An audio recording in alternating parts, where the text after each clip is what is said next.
одоо Монголын захиалагч байгууллагууд FIDIC-ийг хэрэгжүүлэхээс одоо эмээдэг тийм тал байдаг уу?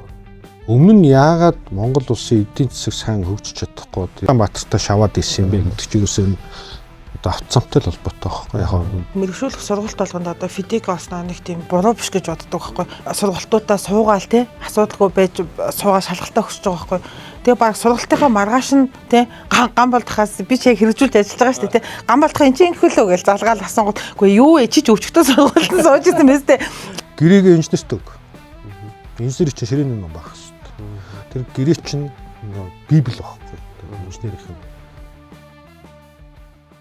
Сайн байцгаана уу эрхэм мөндөд авт замчид үзэгчид сонсогчдоо Булган ахын хөөрөлдөөн подкастын 2 дахь дугаар хүрэхэд бэлэн боллоо. Өнөөдрийн дугаарт 2 зочин хүрэлцэн ирсэн байгаа. За эхний зочин Монгол улсын авт замын салбарт FIDIC нэрээрээ алдаршсан Монгол улсын зөвлөх инженер, трафик инженер мэргэжилтэй Electrochem компани төлөөлөл удирдах зөвлөлийн дарга Гамбалтах маань хүрэлцэн ирсэн байна. За дараагийн зочин удамд амьдсан замын инженер, замчин, техникийн ухааны магистр, авт зам гүүрийн мэргэсэн инженер, мэргэсэн төсөвчин, шинжлэх ухаан технологийн их сургуулийн буюу манай ангийн том эгч. Манай ангийнхаа аргадаш дууддгаар бол Ана Баясгалангийн нэм жаргал ирсэн байна. За хоёр зочиндоо урилга хүлээн авч ирсэнд баярлалаа. За өөрчн нэвтрүүлэгт оролцуулж байгаад бас баярлалаа. Өстэй нэвтрүүлэгтээ бас ангийнхаа найз бас маш их баяртай байна. Тэгэл чи өөрөө анаа гэж саргаал намайг анаа болгосон мэт тий. Ангийнхан дээр тэр чигээр анаа. Тий харин. За баярлалаа найздаа. Баярлалаа гомдтой. За Булган ахын хөөрөлдөөнөөр ер нь бол авт зам гүүрийн тухай гудамж зам гээл нийслэл хорон нутаг хот хөдөөгийн замын тухай. Гэхдээ ер нь бол маш чөлөөтэй. Тэ албан биш. Тэгээд олон нийтэд гол нь манай замын талаар буруу ойлголтууд байдаг. Тэрийг бол айл болох засах. За тэгээд залуу инженерүүд ер нь бол салбарынхандаа бас хэрэгтэй мэдээлэл өгөх үндсэн зорилготой байна. За тэгээд би хоёртод асуулт асуух гэж бэлдэж байгаад хэд хоногийн өмнө бас пост ч гэсэн оруулсан. Миний нэг багын дурсамж ингэ санаанд орж ирсэн байхгүй. За тэрийг яриад эхлэе гэж бодож байна. Юу гэхлээр би одоо бас яг тоочны санахгүй байгаа. 5 юм уу 6 дугаар анги. За магадгүй 7 дугаар анги ч байж магадгүй. Уран зохиолын хичээл дээр уран зохиолын багш маань ингээд Пунцгийн Бадарчхан нууц товчоо гэд шүллэг орж исэн байхгүй. Тэрэн дээрээс нэг дөрвөн мөртийг багш уншингуутл нэг багын дурсамж сэдрээд ороод ирсэн. Тэр тухайн үеийн баг байсан насаач бас яг тоочны санахгүй байгаа. Яг бичиг мэддэггүй байсан гэж бодглохлоор 6-аас доош настай л байсан гэж би бодоод байгаа байхгүй. Ер нь бол 2 настайгаас хойш дурсамжаа сандаг. Тэгэхээр нэг 5-4-тэй ч байсан юм уу гэж бодоод. Тэр дөрвөн мөрт юу вэ гэхлээр аавынхаа гэрт жаахан хөх номыг авдрынхаа өмнө тоонны наранд анх би зургийг нь үзэж илээн аваа нууц товчоог өнгөлсөн нүгэлтэй гэдэг хэсэг орж ирэхэд би яг жоохон бахта яг нууц тавчаад зургийг нь үзэж нилээж исэн бас нүгэл гэдэг үг нь хүнд ороод ирсэн байхгүй нэрээ тий. Энэ агуу бүтээлийг агуу түүхийг ингэж яаж исэн байна гэж бодоод яа тэгэхээр нууц тавчаа чинь тийм хар гой зурагтай байдгүйсэн шүү дээ. Баатруудын байлдж байгаа шиг морьтой гэдэг айгүй гоё санагддаг байсан. Тэгээд нууц товчоо гэдэг хавцан дээрх бичгийн мэдээж би унш чаддгүй л байсан үе байгаа байхгүй. Тухайн номыг сандгүй гэж бодглохлоор тэгээд тэр текстэн дундаас нь эргүүлээд номыг зургийг нь л их үздэг байсан. За тэгээд замын инженер болсноос хойш дахиад энэ маань дурсамжтай холбогдох юу гэхлээр мэргэжсэн инженерийн сургалтанд би анх 19 онд суусан. Тэгтэл тэр үеэр FIDIC-ийн хичээл бас орж ирээд тэгээд баахан дид зүйл мөл хугацаа хоног гэл юмнууд яриад ирэхлээр мэдээж тухай хичээлээ ойлгоогүй. За ойлгоогүй байж ах үед шалгалт гэдэг юм чи хамгийн хүнд даваа байгаа шүү дээ. Мэргэжсэн инженерээ зэрэг аавна гэд. Тэгсэн чинь FIDIC-ээс бас зөндөө асуултууд орж ирэх болоод бүгдээрээ бэлдэх хэрэгтэй. Тэр хоног хугацааг чийжлэх хэрэгтэй болоод ирдэг. За тэгээд яг хуу тэр шалгалтаа даваад зэрэг авчлаа. 2020 онд тэгтэл ковид гаргаад за тэгээд Clubhouse дэлгэрээд манай замынхан ч бас авцаамжтын өргөө гэдэг нээж агаад Clubhouse нээж агаад их ярьдаг байлаа. Тэгээд надад ярих боломж олдонгууд л бас л нөгөө фидик эсэргүүцэл биднийг ингэж заавал шалгах ямар хэрэг байгаа юм. Жишээ нь одоо гэрлэгч гэсэн санаа өгчсэн л хуульч хүн бол хуулийнхаа хэрэглэх үедээ л заалт зүйлт юм. Номноос харах шаардлагатай юм. Цээжлэх ямар хэрэгтэй ингээд би эсэргүүцсэн. Тэгтэл зэрэгээ сонгох хэрэгтэй болоод ирнэ шүү дээ. Тэгсэн чи гам олдох яг фидикийн хичээл ороод. За би бүр хоцорж ирсэн дэш тэр хамгийн урдлын юун дээр суух хэрэгтэй болоод анхааралтай сонссон л да. Тэгээд яг ойлгож эхэлсэн байхгүй. Тэнгүүтлээ за энэ фидикийн гэрээч бас хэрэгтэй юм байна. Энийг ойлгох хэрэгтэй юм байна. За гадаадын төсөл тий. Ани бол гадаадын төсөл дээр ажиллаж байгаа шүү дээ тий. За тэгээд гадаадад гарч ажиллахад хүртэл хэрэгтэй гэд ингээд ойлгоод эхэлсэн. Тэнгүүтэл мэрэгсэн төсөвчний сургалтын дээр бас нөгөө хүмүүс ярьж байгаа байхгүй энэ фидикстэй лайтамаа гэдэг. Үгүй ахаа, үгүй найзаа нэг чийлээд авчихаа гэд. Ингээд би өөрөө бас ятгадаг болж эхэлж байгаа байхгүй. Тэгэхээр нөгөө нэг нууц товчоог илээсэнтэй яаж холбогдож байна гэхээр би бас фидикийг эсэргүүцэжсэн нүгэлтэй юм болов гэж бодсон. Тэгэхээр одоо л нүглээ намжлах үүднээс гэдэг шиг. За тэгээд манай үеийнхэн ер нь үеийнхэн ч гэлтгүй замынхан маань фидик бас ойлгоод авал өөрсдөд ч гэсэндээ хэрэгтэй юм байна. За гэж бодсоо. За. Айхтар бүр Монголын түүхийн эртний маш том сурвалжтай фидикийг олбож шít тий. Тэгээд Булгагийн яг саяны ярьсантай холбоотойгоор би тэд бас яг анхны мэрэгсэн дээр бол яг тэр фидикийг юусоо яг ойлгоогүй л дээ. Тэгээд ингээд нэг хичээлдээ ойлгоогүй сэдв яг асуултанд орж ирэхээр ядаж нөгөө нэг ийм асуулт маань ингээд тийм утга санаагаар орж ирдгүү. Дид зүйл тэдийн тэнд юу байдаг вэ гэж бидээс асуудаг тий. Тэрийг нөгөө бид цээжлж чадахгүй. Тэгээд одоо болохоор би яг тэрийг юу гэж бодож байна вэхээр одоо тухайн үед ингээд яг ажил дээр ашигладгүй байсан маань яг мэддгүй байсан та маань холбоотой байна. Одоо бол ингээд би ингээд нэг алхам тутамдаа ингээд хэрэглээд явж байгаа. Тэгээд одоо бол би нөгөө нэг Монгол Улсын тээврийн холболт болон логистикийг сайжруулах төсөл гэдэг дэлхийн банкны одоо нэг 361 км зав зам засах төсөл дээр ажиллаж байгаа. За энэ төсөл дээр маань бол одоо дэлхийн банкнаас манай гам болдох маань бас ингээд зөвлөхөөр ажилладаг гэдэгт ингээд аюул зааж зөвлөө явдаг. Дээрээс нь манай төслийн зохицуулж оюун дэлгэр гэдэг хүн байгаа. Манай төслийн зохицуулагч маань бол айгүй олон жил одоо яам дээр гадаадын зээслэмж хариуцсан мундаг хүн байгаа. За тэгээд одоо дид зүйлтэйгээ яаж холбогдох гээд байна гэхээр албан бичиг хичээл орж байгаа байхгүй юу? Тэгэнгүүт зохицуулагч хүүшээ Немка Мидо эн чинь бүх юма чи дид зүйлтэй тайлбарлана штэ гэл тэгэнгүүт одоо ингээд би ингээд яг ойлгож эхлэв те. Одоо ингээд ямар нэг албан бичиг бичгтээ дид зүйл тэдэд заасны дагуу та ийм арга хэмжээ авч хэрэгжүүлэх ёстой. Хэрвээ энэ арга хэмжээгээ авч хэрэгжүүлэхгүй бол дид зүйл тэдэд заасны дагуу ийм үүрэг хариуцлагатай байх нь шүү гэл би тэд нэг алхам тутамдаа ашиглаад ирэхээр нөгөө дид зүйлүүдээ угаасаа хүн цээжлээд эхэлт юм байна. Тэгэхээр тэр яг тухайн үед нөгөө нэг айгүй мундаг байнга ашиглаж исэн хүмүүсийн маань асуулт маань угаасаа тэр хүмүүст айгүй хамархан байсан. Тэгээд тийж асуусан. Тэгээд бид нар бас тухайн үед ойлгохгүй штэ гэж маань яг ингээ хоёр талаасаа бол бас зүв байсан болов гэж ерөнхийдөө бодсон. Одоо яг бодож ихад. Гэхдээ энэ дээр нэг жоохон өөрчлөлт гарсан шүү. Тэ. Ягаад тэгэхээр өмнө нь яг тийм нөгөө мэрэгсэн инженерийн зөвлөх инженерийн шалгалтын тест дотор яг тийм асуулт байсан байхгүй. За тэд дээр юу гэж байдаг вэ гэх юм те. Энэ бол сүүлийн үед өөрчлөгдсөн. За миний санаж байгаагаар 2021 оноос шүү. Тестийн ном өөрчлөгдсөн. Тэгээ яг нэгдсэн тестийн ном өөрчлөгдсөн. Тэрэн дотор би тэр өмнө байсан асуултуудыг нэлээд өөрчлүүлсэн. Ягаад тэгэхээр над ч гэсэн тэг санагддаг байхгүй. Одоо жишээ нь фидикийн улаан ном гэхээр чинь 2017 оны хувьд 220 зүйлтэй байхгүй. 220 зүйл чинь дахиад дотроо ингээд дид зүйл ингээд салаа явдаг тийм. Тэгэхээр яг тэдийн гэдэг зүйл дотор юу байдаг вэ гэж асуух бол жоохон логик муутай. За мэдээж ингээд байнга хэрэглээд хөвшчих юм бол чинь надад тань буучин шүү дээ тийм. Яг үннийг хэлэхэд надаас өнөөдөр тэдийн юу вэ гэдээ асуувал би зарим нь шууд хэлж мэдэхгүй. За мэдээж байнга хэрэглэгдэх юмд бол толгойд үлдсэн байгаа.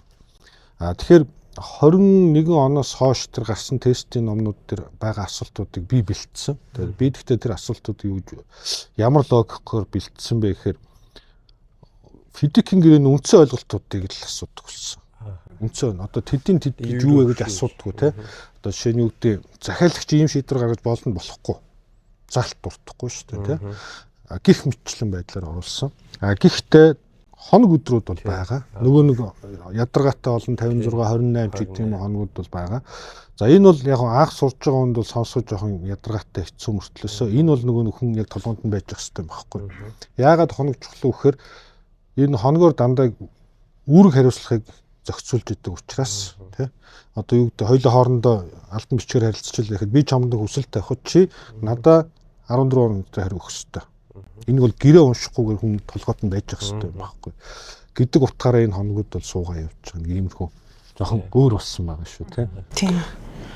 Би тэд бас хичээл зуухтаас айгүй ойлгомжтой болсон тийм. Ер нь бол яг ингээ хичээлээ ингээ сууж байгаа хүмүүсийн хувьд бол за манай подкастын хамтран ажиллагчаар за Ихэр мөнх компани ажиллаж байгаа. За Ихэр мөнх компани манай хоёр зочинд гээд гарын бэлэг болгоод ном бэлгэлж байгаа. Энийг Жамби Пүрэв зохиолчийн Хөгжмийн их шиг гэдэг номыг амлалтагтай. За баярлалаа. За бас адилхан Пүрэв гэдэг зохиолч ихтэй Дандны Пүрэв тэгээ Химжээс гэдэг романыг юканастай бэлгэлээ. За баярлалаа. Би одоо бэлгээ эзөөх юм болоо гэж хараад суугаад бэлгээ хараад ирсэн үү та гэж. За манай подкастын бас дэмжигч хамтран ажиллагчаар Зартын өндөр улс гэдэг компани, замын компани ажиллаж байгаа. Эднийх болохоор Эрдэнэтийн компани, Эрдэнэт үйл ажиллагаагаар хөвчлээ явуулдаг. За тэгээд нутгийнхаа брэнд Business оюу гэдэг энэ аягны үйлдвэртээс ийм аяг явуулсан баг. Зис аяг. Булган ахын хөрөлдөөнөөс дурсгав гэдэг. За баярлалаа. Монголчуудын дээш харсан тий. баярлалаа. Гоё ийцтэй гоё яг байна. Мөн манай подкастын хамтран ажиллагчаар Баян цогц зам компани ажиллаж байгааг дуулгая. Фидикийн гэрээг яагаад зүгээр нэг гадаад гэрээ биш те залуу инженерүүдийн карьер, хариуцлага, сэтгэхүйг өөрчлөлтөд хэрэгсэл гэж ойлгодог бай, үздэг бай та. Хамбалт. Тийм одоо яг хоо фидикийн гэрээ гэдэг хүмүүс сонсон гутаа айгу өөрөөр хүлээж аваад байдаг байхгүй. Энэ бол одоо гэрээ юм аа. Тийм хууль эрх зүйн ойлголт юм аа. Гэрээ хариуцсан хүний ажил юм аа. Тийм ээ. Одоо юу гэдгийг захиалагч гүйцэтгэгч гэдэг хоёр байгууллага байхад энэ бол хуулийн хэлтсийн ажил юм аа. Тийм. Эсвэл энэ захирлын л мэддэг асуудал юм аа. Тийм. Яг ажил хийж байгаа инженер, ерөнхий инженер, тэр байтугай талбай инженер даамлуудад нэг хамаагүй мэтэр харддаг. Одоо ийм байдал бас нэлээд он удаан жил явж ирсэн. Тэгээ яг би фидикийн гэрээг бол ингэж тайлбарлах дуртай. Фидикийн гэрээ бол процедур байхгүй, процесс. Энэ бол яг гэрээ мөн. Гэхдээ энэ гэрээн дотор бүх юм одоо тухайн ажлыг инженерийн хийцтэй ажлыг тийм ээ хийж гүйцэтгэх бүх процедурыг агуулсан юм байна. Тэгэхээр аливаа энэ инженерийн хийцтэй барилгын ажил дээр оролцож байгаа инженер нь байна уу, даамлал нь байна уу, захиалагч нь байна уу, гүйцэтгэгч нь байна уу, хяналтын инженер нь байна уу, хинч байсан гэсэн энэ гэрээнээс бид нар зайлахт ямар ч боломжгүй болсон. Би энийг өөрөө хүсэхгүй байлаа гэдэг ажлын чинь процедур энэ гэрээгээр явж байгаа учраас энэ гэрээнээс зайлсхийх аргагүй байгаа байхгүй. Тэгэхээр энэ бол хамгийн том үндсэн шалтгаан. Хүн энийг одоо юу гэлээ нөгөө улс төрийг чи сонирхгүй гэж болно. Улс төр чамайг оролтно гэдэг шиг тийм. Чи фидикийг сонирхгүй гэж болно. Гэхдээ чиний ажил чинь фидикээр явж байгаа тийм ээ. Тэгэхээр энэ бол зайлшгүй сурахаас аргагүй юм. За хоёрт нь энэ чадварыг хүн өөрөө суулгаад сураад авчвал энэ чинь олон улсын дэлхийн нийтэд хэрэглэгдэж байгаа гэрээ. Ганцхан Монголд биш тийм. Энэ чадварыг суулгаад сураад энэ фидикийн гэрээний орчинд ажиллаа хийгээ сурцсан хүн бол яах нь вэ? Одоо дэлхийн хаанч утсан тийм ээ. Ажиллахад бүрэн боломжтой. Ийм одоо баримтчиг байгаа тийм. Асуултанд хариулж чадсан уу би? Тэгэлж баярлалаа. Үзэж чад одоо инженерүүд ядаж мэрэгсэн инженерийн сургалт одоо дадлагчч дээр хүртэл суухаас өгсүүлээл те фидикээс зугатаажгүйгээр халгаад авах юм биш. Угаасаа мэдээж хүний хамгийн залхуу эрхтэн чинь тарих гэж байгаа шүү дээ. Тэгээд жоохон цэцлэг орохгүй байхад орон ойлгоод авчих боломжтой байх л гэж би бас бодоод байгаа. За Невка удам дамжсан цаам чинь те миний мэдчихээр танаа аав чинь Монгол Улсын зөвлөх инженер. За дүү чинь доотлын за нөхөр чинь дээдлийн анги. Ээж нас самын. Тийм. Ингээд одоо мэдээ орсон цагаас л одоо замын гэр бүл өссөн. Тэгээ замаар сурсан, хүмүүжсэн, замаар одоо амьдарч байгаа шүү дээ. Тэгэхээр энэ мэргэжлийг сонгоход одоо яг энэ замын гэр бүлд төрсэн хүний хувьд, эмэгтэй хүний хувьд гэдэг юм уу давуу тал байсан уу? Эсвэл жоох магадгүй харамт байсан уу?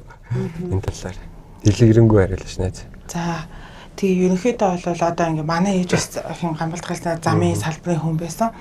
Тэгээд яг нөгөө нэг эмчийн хүүхд, эмч хуульчийн хүүхд гэдэг чинь замын ээж дээр болсон. Тэгтээ бол аав юу тухайн үед бол одоо аав маань бол аюу их эсэргүүцэжсэн. Чи одоо ийм гоё юм чи энэ мөс эдийн засал болчих юм чи өстой гоё гээл те.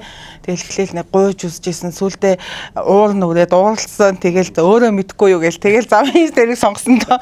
Тэгээ бүр яг хөө дэлгэрүүлээд яриа гэх юм бол одоо нөгөө манай ээж өгч хоёлоо Хүсгэл аймгийн зам барилга ашиглалтын контор одоогийнхор бол одоо Азсан юм уу да тэнд ажилладаг байсан. Тэгээд ээж маань бол тухайн үед манай ээж чинь бол барилга замын машин механизм гэсэн мэргэжилтэй. Тэгээд тухайн үед бол тэр Хүсгэл аймгийн зам барилга ашиглалтын конторд одоо гаражийн менежер, тэгээд асфальттон заводын инженер гэх тээ. Тэгээ одоо яадгийн одоо манай аав ярьдгийн ээжийнх чинь хийжсэн тухайн үед хийжсэн том ажлаас гэх юм бол нөгөө нэг Хүсгэл аймгийн нисэх хонгосны буудлын одоо хөөч буух зурус байгаа штэ. Тэрний бол асфальтыг ингээд үйлдвэрлээд ингэжсэн гээл тээ. Тэгэл манайх ч ингээл Хүсгэлд одоо ээж аваар маань гэр бүл болоод байжсэн. Тэгээ байж л аав гинт дарханлуу ажиллахаар болж байгаа байхгүй юу? Одоо энэ Улаанбаатар дархны замын яг анхны төсөл дээр нь тэгэл тэгэнгүүт ч одоо нөгөө нэг ээж дүү бид гурлаа дагаал дарханд нүүж ирж байгаа. Тэгэл яг ингээл тухайн үед чинь манай ээж болохоор одоо энэ би одоо хүүхдтэйсэн болохоо сайн сандгуумаа. Гэхдээ бол дархан эрдэнтийн тийшэл ажиллаад идэг гэсэн. Тэгээд одоо аав болохоор ч Улаанбаатар дахны төсөл дээр одоо яг ингээд нөгөө нэг миний сайн мэдж байгаагаар бол одоо онаах байдаг гэсэн. Хушааны ганц өмөр хамгийн анх Монгол улсад фидикийн гэрээ ашигласан төсөл шүү. Тийм бас энтэйгээ холбогдож ярих юм бол тийм. Тэгээд намшрах ажилтдаг байсан, понцог нарах ажилтдаг байсан. Тэгээд одоо миний яг хамгийн сайн мэдж байгаа нь Вайны хуугаа гэд мэдхүү те. Би булгааг мэдгүй байж магадгүй ч бодохгүй эсвэл тийм. Эрдэнэтэй найз штэ хүн. Тийм бах те. Тийм. Тэгээд нөгөө нэг айгуу сайн мэдж байгаа нэг тухайн үед нэг хяналтын ажлууд хамт машинд явдаг гэстэл Вайны хуугаа аав хоёул айгуу хамт явдаг байсан болоо гэж одоо нэг тийм том биетэй тийм бүдүүн ах байдаг байсан. Тэгээ бас бүр аймаа сайн мэдэх шалтгаан нь бол одоо нөгөө нэг хин Вайны хуугаа эхнэлтэй манай ээж бас хамт ажилладаг байсан. Тэр манай ээж нэг лабораторийн техник ч юм уу материалын инженер хийгээд Вайны хуугаа эхнэр оюун чимгэгч одоо лаборатори эрхлэгч хийдэг байсан уу тийм. Тэгж ажилладаг байж байгаа л тухайн үед чинь тэгээд ингээд айгүйх одоо ингээд баяр ёслолын үеэр айгүйх дид чинь ингээд нийлээл те зулзан болцгийн амралтанд яваал тэгэнгүүт чинь ингээд хүүхдүүдээ ингээд бүгд дагуулаа явдаг. Одоо тэр Вайны хуугаа те би яг нэрийг санахгүй байсан юм Эрдэнэ хоёр байсан биш тийм. Тэгээд намшир ахын нэг охин байдаг байсан. Тэгээ бид нар чинь ингээд хамт ингээд тийм манад үейтэр явдаг байсан. Тэгэл нэг дарханд орж ирэл нэг арай гэж нэг 2 жил болоод байжсэн чинь Улаанбаатар руу явчихж байгаа байхгүй юу. Тэнгүүд ингээл ээж дүү бид дахиад дархандаа 1 жилтэй болохоор одоо 5 дахь орой богоон цуугаал дарханд ирээл тэгэл хагасаа бүтэн сайнны орой буцаж яваал те. Тэгэл ингээл байж идэл одоо ээж аваар яриагаар бол намайг нэг ядаж нэг бага ингээд төгсгөө тотлоо орё доо гээл те. Тэгэл нэг 2001-2 онд бол манайх яг Улаанбаатар хотод олж ирээд тэгээд яг ингээд нөгөө яг замын инженер мэргэжлээ сонгох болсон юу маань гэх юм бол одоо манай ээж одоо хотод олж ирээд тэгээд налаах чойр мантийн төслөөр ажилладаг болсон байхгүй юу. Тэр чинь бас л аз хөгжлийн банкс нөө тийм гамбалдах. Тийм. Тэгээд ер нь бол төслийн төгсгөлч нь оюун чимэг гэдэг хичээдгээс одоо нөө Манилагийн оффист ажилладаг. Төслийн инженер манай гамбалдах байсан. Тийм. Тэгэл одоо ингээл би одоо баг гамбалдахыг одоо мэддэг таньдаг болоод баг 20 гаруй жил тий. Чи өтөр баг 20 жил болох гэдэг чи би бинэ таньдаг болоод тийм. Тэгэл одоо тэр төсөлтэй ч манай ээж бол яг чойрын хэсгээр нь ажилладаг байсан байхгүй юу. Одоо бодоход тэр төсөлтэй ч айгүй тийм том инженерүүдтэй ингээм хамт ажилладаг байсан. Одоо Балчургаа байсан багийн ахлагч нь тэгээд манай ээж бол нараа ихчдэг наран гэрлгээд нэг замын инженер гэдэг чинь эрхүүд төгссөн. Тий наран гэрлэгч манай ээж хоёрыг өрөөнд амьдардаг. Тэгэл Сэмжид ахын байдаг байсан, Инх бат ахын тэр байдаг байсан, Алтай оргил ах маань байсан. Тий тэгэл би тэд чинь тэгтээ тэр бас айгүй гоё төсөл байсан тий.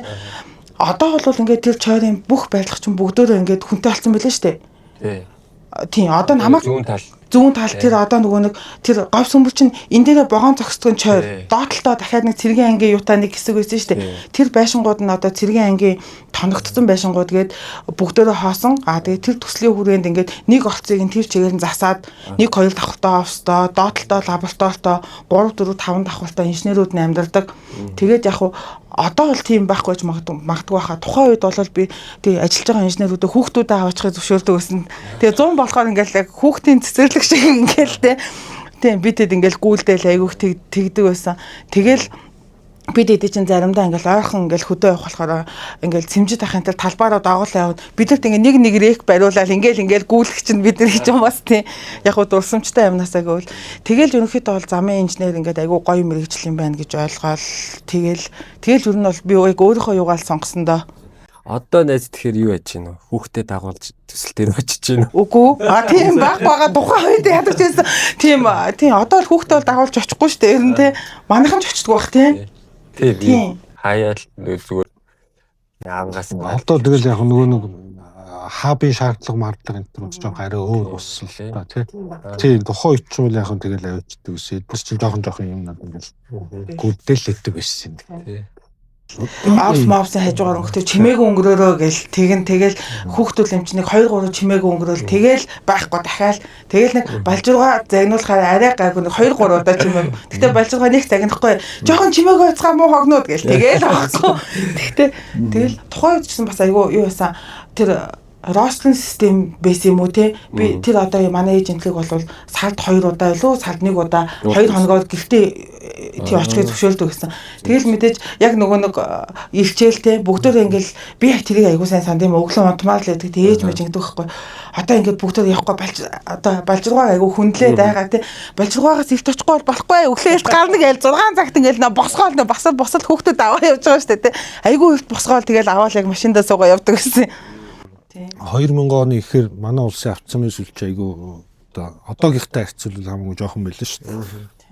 Чойр руу явна гэдэг ч юм бол налах ороод налахаас хойш зам байхгүй. Тэгээ бүхэл бүтэн 200 км шорон замаар явна. Зүүн тишээ явахаар ч багнуур ороод тэрнээс цааш байхгүй. Одоо зүгээр энэ бүх аймаг замтай болцсон болохоор хүмүүс гоё санагдаад байгаа шүү. Тэгэл баруун тишээ явахаар үр хангаа. Тэгээ тэрнээс цаашаа байхгүй. Хойшлохоор Эрдэнэт тэгэл байхгүй. Манай авчин бас юу одоо тухайн үед жолооч гэж мэрэгчил байсан юм бэл те техник компьютер ачлуу зэрэгтэй ч эзэмшигддэг лөө те тэгээд зээл 130 машин барьдаг байсан. Тэгээд хот руу л тээвэрт явдаг гэсэн баг. Булганаас гараад ингээд хүмүүс томчууд хоорондоо ярьж байхад л би бас сонсож авч байсан л та. Тэгээд дархан Эрдэнэт хоёрын цаана дархны дөнгөж цаана бетон зам байдаг шүү дээ тий. Тэн дээр гараад гараа амраагаад хэсэг сайхан давтдаг байсан гэдэг. Одоо тэгсэн чинь сүүлийн үед тэр дээр гарахаараа одоо жоохон дэрчигнэ. Дэрчигнэ. Тэрнээс буухаараа яах гэд амардаг ч гэж байгаа шүү дээ. Цаг үе ингэж нөгөө хурдан солигддог гэх юм уу. Тэгээ ер нь бол нэг сүүлийн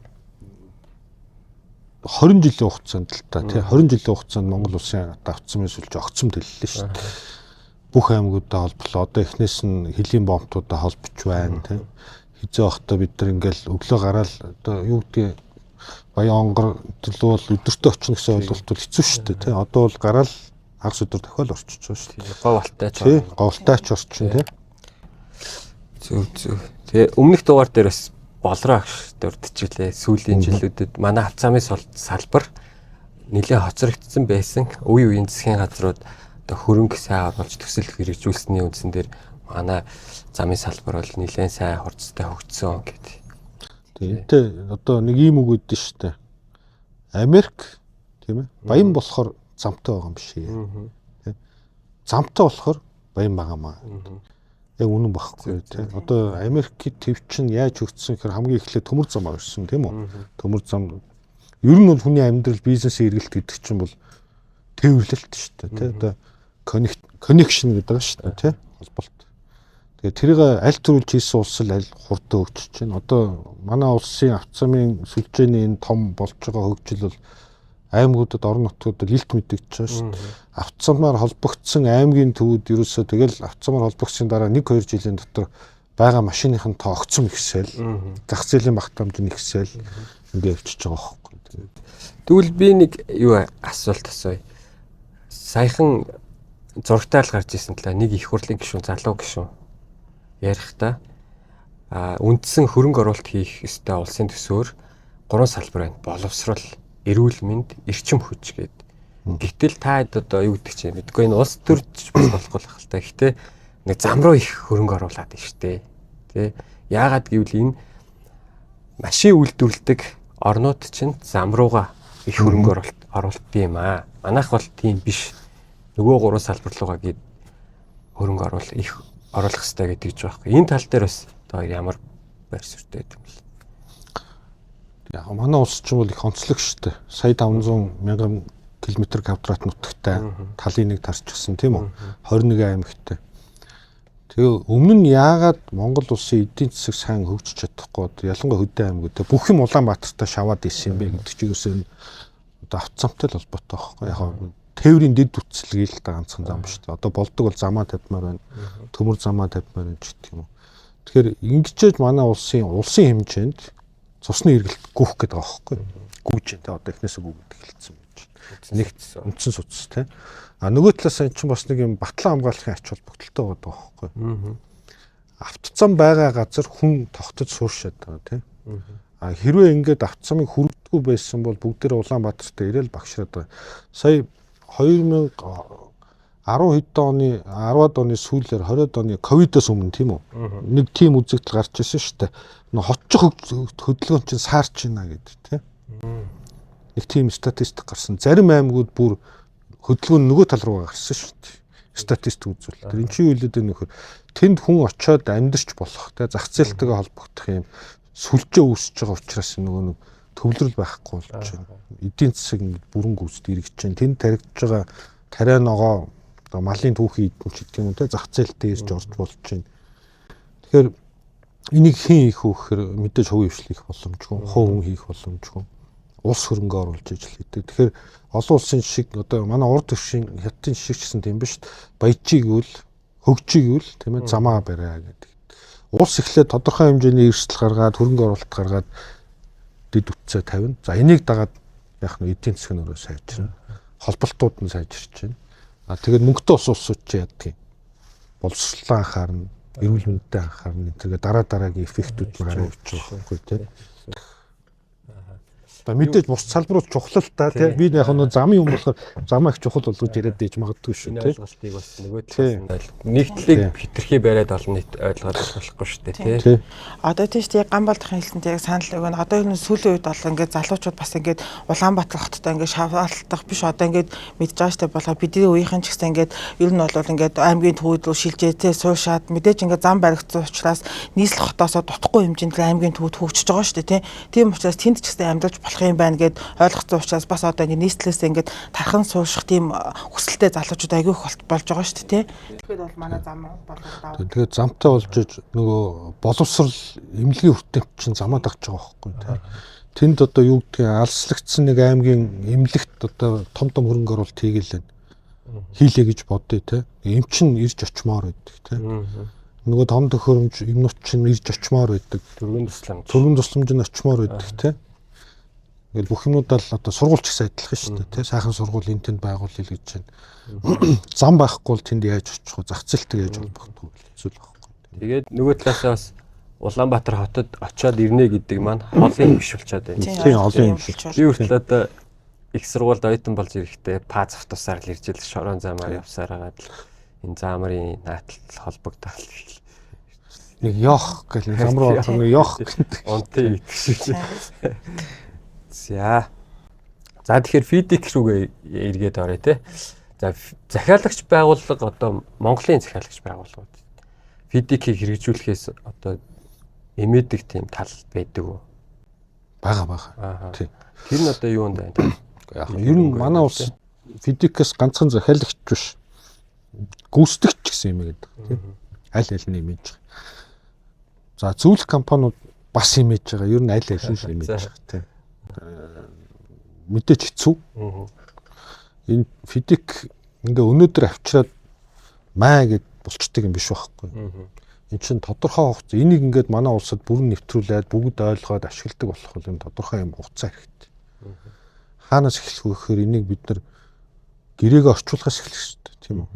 хэрэглээгээд нийтээрээ хүлээн зөвшөөрөхөөс эхлэх хэрэгтэй. Энийг тэгээд нутагшуулах бол тодорхой хэмжээний процесс хэрэгтэй. Эхний ээлжинд маш сайн сургалтууд явах хэрэгтэй. Дараа нь сурснаа нутагшуулах хэрэгтэй. Нутагшуулна гэдэг чинь алтан ном тийм үү, буруу зуруу ойлгох нь, ойлголтойгоо нэг болгоно гэдэг. Ингээд тодорхой хугацааны дараа энэ фидикийн гэрээг хэрэглэгдээд хэвшээд бүгдээрээ энэ гэрээний одоо олд амжилтыг хүртээд гэдэг юм те зөв юм биш үү гэж ойлгосон цагт айл талын хайцсан ажиллах гэдэг байна. Энэ ганцхан монголчууд дэлхийд дээр угаасаа л юм байна. Хүн нөгөө мэдхгүй юмнаас айдаг шүү дээ те, мэдхгүй юмнаас айдаг. Тэгэхээр энийг эхлээд бид нар мэдээд ойлгоод хэрэглээс хэвших нэг юм процессын хугацаа байдаг. Энэ хугацааг бид нар даван туулах юм бол дараа нь одоо өстө энэ гэрээнийх ашиг шимэг хүртэж эхэлнэ. Яагаад байгаад идэх вэхээр нөгөө хөвшээгүй, ойлгоогүй, тэ хэрэгжилж одоо дадаагүй юм чинь эргээгээд асуудал үүсгээд байдаг. Энэ ч бас тийм амархан идэв шүү байхгүй тэ. Түрүүн би хэллээ шүү дээ. Би чиний чам руу бичгээ болонгоч чинь одоо 14 хоногийн дотор хариулах хэрэгтэй гэдгийг хэрвээ чи мэдэхгүй бол фидикийн гэрээг одоо ашиглаж мэддэггүй байсан бол чи 20 хоног дээр надад хариу өглөө тийм үү? Тэгвэл яах нь вэ?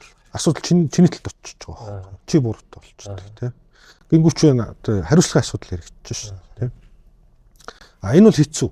Гэхдээ өөр одоо юу гэх юм манай улсад хэрэглэгдэж байгаа бусад одоо энгийн хялбар гэрээн дээр 14 хоног байдгүй байхгүй. Чи бүр хариу өгнө ч гэж байхгүй. Тийм. Ийм учраас яадаг вэ? Хугацаа алддаг. Тодорхой биш шүү дээ. Фидикийн гэрээн дээр бол би чам руу бичгээ болоо чи надад 14 хоногийн дотор хариу өгөх хэрэгтэй байсан тийм үү? Гэтэл одоо энгийн гэрээнүүд дээр энэ тухай би чамд бичгээ болох тухайч байхгүй. Хэд хоногийн дотор хариулах тухайч байхгүй. Ийм учраас нөгөө төрийн байгууллагч хүн суртал гаргаад байна. Тэгээ захиалагч хүн суртал гаргаад байна шүү дээ. Эн чи яг яванда гэрээний маргаанд очдог тийм ээ. Гэрээ мар уддаг, асуудыг шийдэхгүй шүү дээ. Асуудал уддаг, гэрээний маргаан явдаг. Тэгэхээр хугацаа сунаад гэрээний маргаан юунд төрөгдөг вэхээр эцсийн эцэст ерөөс үнийн өсөлтөнд л хүрдэг. Бүх юм мөнгөөр хэмжигддэг байгаа шүү дээ. Тэгэхээр бидний энэ одоо зохицуултгүй гэрээ хэрэгэлсэн дээр нь энэ хууль эрх зүйн талаар ойлголтгүй байгаа. Тэгээд зохицуултгүй юм дээр нэмэх нь нөгөө нэг хариуцлагагүй байдал, үйлдэхгүй эсвүүлдэхгүйгээр хариуцлагагүй байгаа байдал чи явж иж бидний нуруунд дээр мөнгөн дүнгээр л ирж буугаад байгаа. Нэг бол захиалагч илүү төлнө, нэг бол гүйцэтгэгч алдна, тий? Алдагт. Одоо энэ байдал бол маш их байгаа шүү дээ. Тэгэхээр айц бол энд дэсхтэй. Мэдхгүй юмнаас хүн байгаад байгаа байхгүй. Энийг одоо юу гэдэг үе шаттай хэрэгжүүлэх төлөвөө гаргаад одоо юу гэдэг ойрын 2-3 жилийн дотор тийм ээ. Сургалт мургалтаа явуулаад бүгдээрээ өөрийн болгоод ингээд хөвшөөд явах юм бол хүн юмаа мэдээд ирэхээр аяндаа айцсан нарилаа. За эн чинь угаасаа зүг юм байна. Хэрэгтэй юм байна. Давуу талын ойлгоно. Авууштай юм байгаа нь болохоор одоо өнөөдрийн нэвтрүүлэгт намайг оролцооч гэж байгаа чинь энэ бас нэг илрэл багхгүй юу ер нь тий. Манай шин залуу инженерүүд залуу үе маань энийг бас олж хараад ойлгоод байна тийм үү. Тийм хаана бас нэг донд ингээд дуграад шүү дээ толгойд тий. Энэ гэрээг ашиглаж бид нар ер нь цаашаа хөгжих юм байна болох юм байна гэсэн тийм яваад байгаа байхгүй. За тэгэхээр та одоо яг Монголын авцаамчдын холбоо сургалт явуулж байгаа одоохондоо цорын гац байгууллага гэж ойлгол зөв яг энэ замын салбартаа чиглэсэн инженерүүд. Тий яг уу ийм байгаа фидикийн Монгол улсад фидикийн гишүүн одоо 2 байгууллага байна тий. Нэг нь Монголын авцаамчдын холбоо, нөгөөх нь бол Монголын барилгын ассоциац гэдэг. Ассоциац болохоор гишүүн болоод нэг жил гарсан болж байгаа байна. Тий. Манай замчдын холбоо бол гишүүн болоод одоо 9 дэх жил рүүгээ 10 дэх жил рүүгээ ч орж байна тийм байна. Тэгэхээр яг тэгээд авцаамын салбарт голдуу бол манай авцаамчдын холбоо сургалтад зохион байгуулж байгаа. Тэр дотроо бүр өөрийнхөө нэг үндсэн сургалтын хөтөлбөрүүд байна шүү дээ тий. Датлагжигч инженер, мэрэгсэн инженер, зөвлөх инженер, хяналтын инженер. За дээр нь хаяа төсөвчөнд бас ороод байгаа тий. Би бол жоохон төсөвчөнд орж байгаа жоохон тийм санагддаг тий. Чи түрүү хэллээ шүү дээ. Төсвийн хичээл дээр тий тоног мэд тоног гэж асуугаад байна гэдэг. Тэр бол жоохон тийм талтай. Нөгөө одоо авцаамчдын холбооны замын салбарын дээл та замын салбарын мэрэгшүүлэх одоо бүх сургалтуудад фидик хичээл орж байгаа.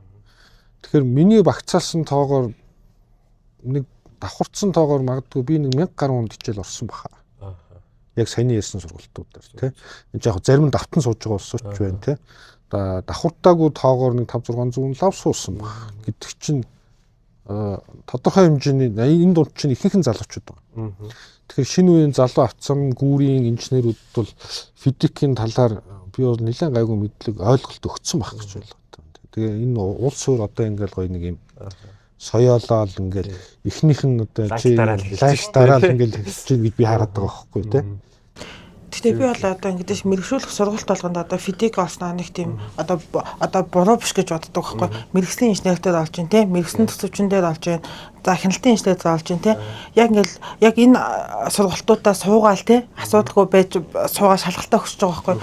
Тэгээ баг сургалтынхаа маргааш нь тий гам болдохоос би ч яг хэрэгжүүлж ажиллаж байгаа шүү дээ тий. Гам болдох энэ чинь хөлөө гэж залгаал асуугууд. Үгүй юу чи ч өчтөө сургалтанд сууж ирсэн мэт тий.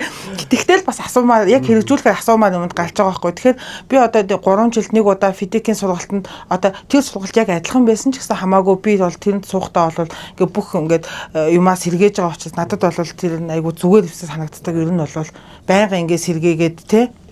Тэгэхээр бас нөгөө манайхан ч юу яддаг штэ гүйцэтгэгч замын ажил дээр төсөл дээр хэд тий гүйцэтгэгч захиалагч зөвлөх за магадгүй ханган нийлүүлэгч гэх ингээд ийм оролцогч талууд байдаг. Тэнгүүтлээ бас нэг талд гарчаад бас жоохон нэгэндээ дургу үдчих гэмээр юм шиг тийм юмнууд өнгөөс ажиглагддаг тий. Тэр таны хэлсэн шиг хүн зуртал гаргадаг ч гэдэм үү төрийн байгууллагууд нь ингэдэг тэгдэг гээд энийхээ нэг талд гарах бас хэрэгсэлж байж болно гэсэн үг шүү. Ерөөсөө энэ нэг талд гарах хэрэгсэл яг мөн багхгүй. Тэгээ энийг бид нар хуулиар зохицуулж чадахгүй. Одоо юу гэдэг юм барилгын ажлын Монгол Улсын барилгын тухай хууль гэж чинь тийм үү? Авто замын тухай хууль гэж чинь тий. Одоо жишээ нь манай авто замын тухай хуулийн дээр аливаа авто зам гүүрийн барилгын ажлыг зөвлөх үйлчлэгээгүйгээр хийхийг хориглоно. Ганцхан л залт байгаа. Гэтэл нөгөө түрүүний ярьсан чи надад 14 хоногийн дотор хариу өгнө гэж хуулийн дээр байхгүй байхгүй юу? Тэгээ энэ угаасаа хуулиар зохицуулах боломжгүй байдаг байхгүй юу тий? Журмаарч зохицуулах боломжгүй. Одоо сүүлийн үед чинь засгийн газар ингээ хэд их олон болсон болоогүй журам хийж байгаа цуцлаад байна шүү дээ тий. Тэгээ энийг юугаар зохицуулах вэ гэхээр би гүйцэтгэгч чи захиалагч байгаа тохиолдолд хоёулаа тоглоомын дүрм чинь энэ юм шүү. Гэрээ тохирж байгаа байхгүй юу?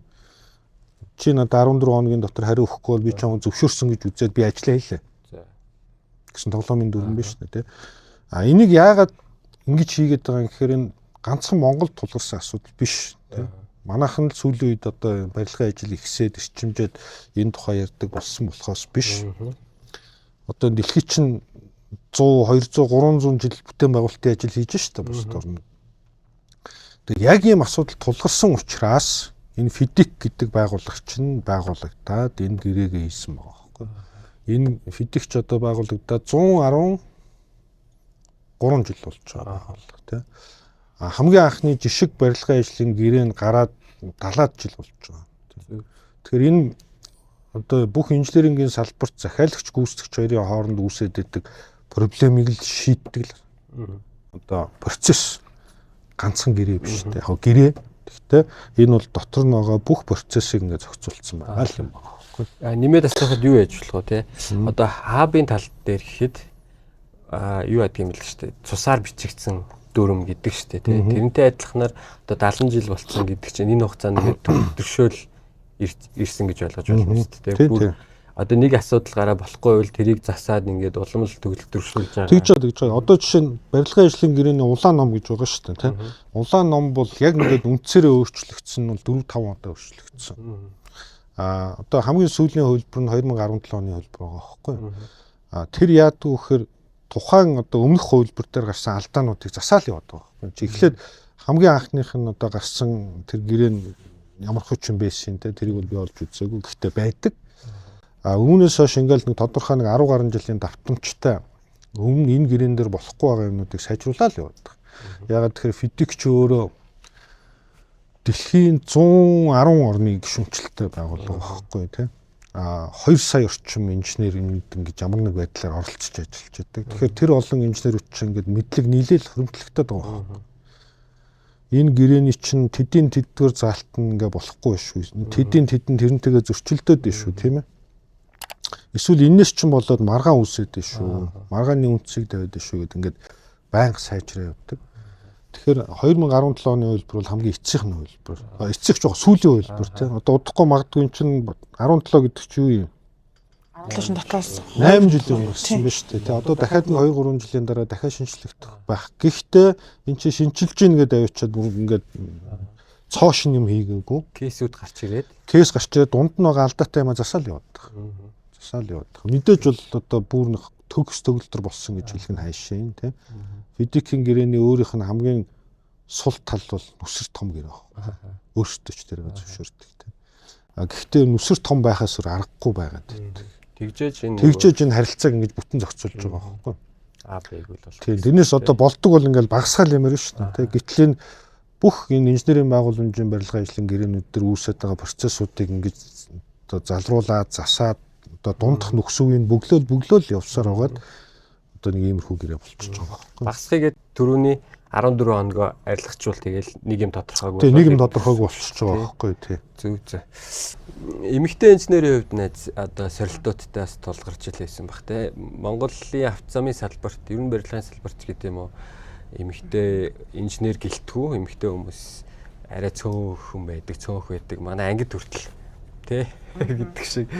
Тэгээд дотоод гадаадын төсөл дээр ажиллаж исэн туршлагатай штэ. Тэгээд энэ төслүүд дээр ажиллаж байхад яг эмэгтэй хүн гэдэг талаас, эмэгтэй инженер талаас ямар сорилтуудтай тулгарч байв те. Тэгээд тэр сорилтуудыг яаж давж байваа? Яг тийм сорилт тулгарсан гэхээс илүүтэйгээр те ер нь бол замын салбарт одоо эмэгтэй хүн цөөхөн байсан бол одоо сүүлийн үед бас нэлээдгүй олон болж байгаа шүү дээ те. Манай анги бол харин бусад ангиудыгаа бодвол айгүй цөөхөн охинтойсэн 3 охинтойсэн. Одоо надаас гадна манай 2 инженер байгаа. Нэг маань бол одоо зам тээврийн яамны мэрэгчлээ инээл сайхан байгаа. Нөгөөх маань бол одоо гибетийн инженер даваа жаргал маань байгаа. Бид 3 гуруулахна. Түүнээс биш дээшээ доошоо бол бас ядаж багдаа нэг 6 мургаа байсан те. Ер нь манай анги жоохон цөөхөн байсан.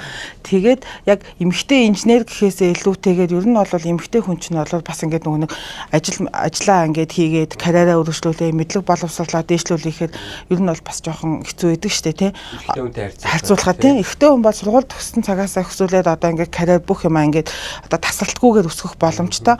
Эмэгтэй хүн бол яадгийн нэг хүүхэд гаргаад 2-3 жил тий. Тэгэл за 2-3 жилийн дараа яг зүгээр надад тулгарсан юм 2-3 жилийн дараа дахиад ажиллаа хийгээд эхлэе гэхээр бас ингээд нөгөө нэг нийгмийн харилцаанд орохоос эхлүүл ингээд бүх юм шинээр эхэлж байгаа юм шиг болдгийм байлээ. Тийм. Тэгэл 2 хүүхэд гарах юм бол магадгүй дахиад 2-3 жил гээл те. Одоо яадгийн чи үтэл цэцүү байж байгаа л би одоо 3 хүүхэд байх юм бол шууд ингээд карьерч гэдэг юм уу тэрнээс хойш ингээд 10 жилээс хоцолдог ч юм уу те. Бас ер нь бол ганц салбар гэлтгөө нэмэгтэй хүний бас тиймэрхүү юу байгаа шүү дээ те. Байгалийн зам юм. Байгалийн зам юм да. Би ч одоо тэрийг хүлээн зөвшөөрсөн одоо. Тэрнээс биш яг ингээд замын салбарт эмэгтэйчүүдийн оролцоо бага байгаад гэж бол би боддог шүү дээ. Тийм манай замын салбарт бол эмэгтэй инженер дарга марга цэрэгнэр одоо зөндөө шүү дээ. Манай газрын дарга маань эмэгтэй. Яамны газрын дарга эмэгтэй байна. Ер нь миний ажиллаж байгаагаар эмэгтэй хүмүүс их тууштай ажилладаг байхгүй юу? Тууштай. Одоо эрэгтэй хүмүүс чинь ингээд орж гараал ингээл тийм хүмүүс солиол тийм байдаг. Эмэгтэй инженерүүдийг харж байхдаа одоо манай замын салбарын эмэгтэй инженерүүд бол тууштай нь бол айгүй тууштай шүү дээ тийм. Айгүй тууштай ажиллаж байгаа.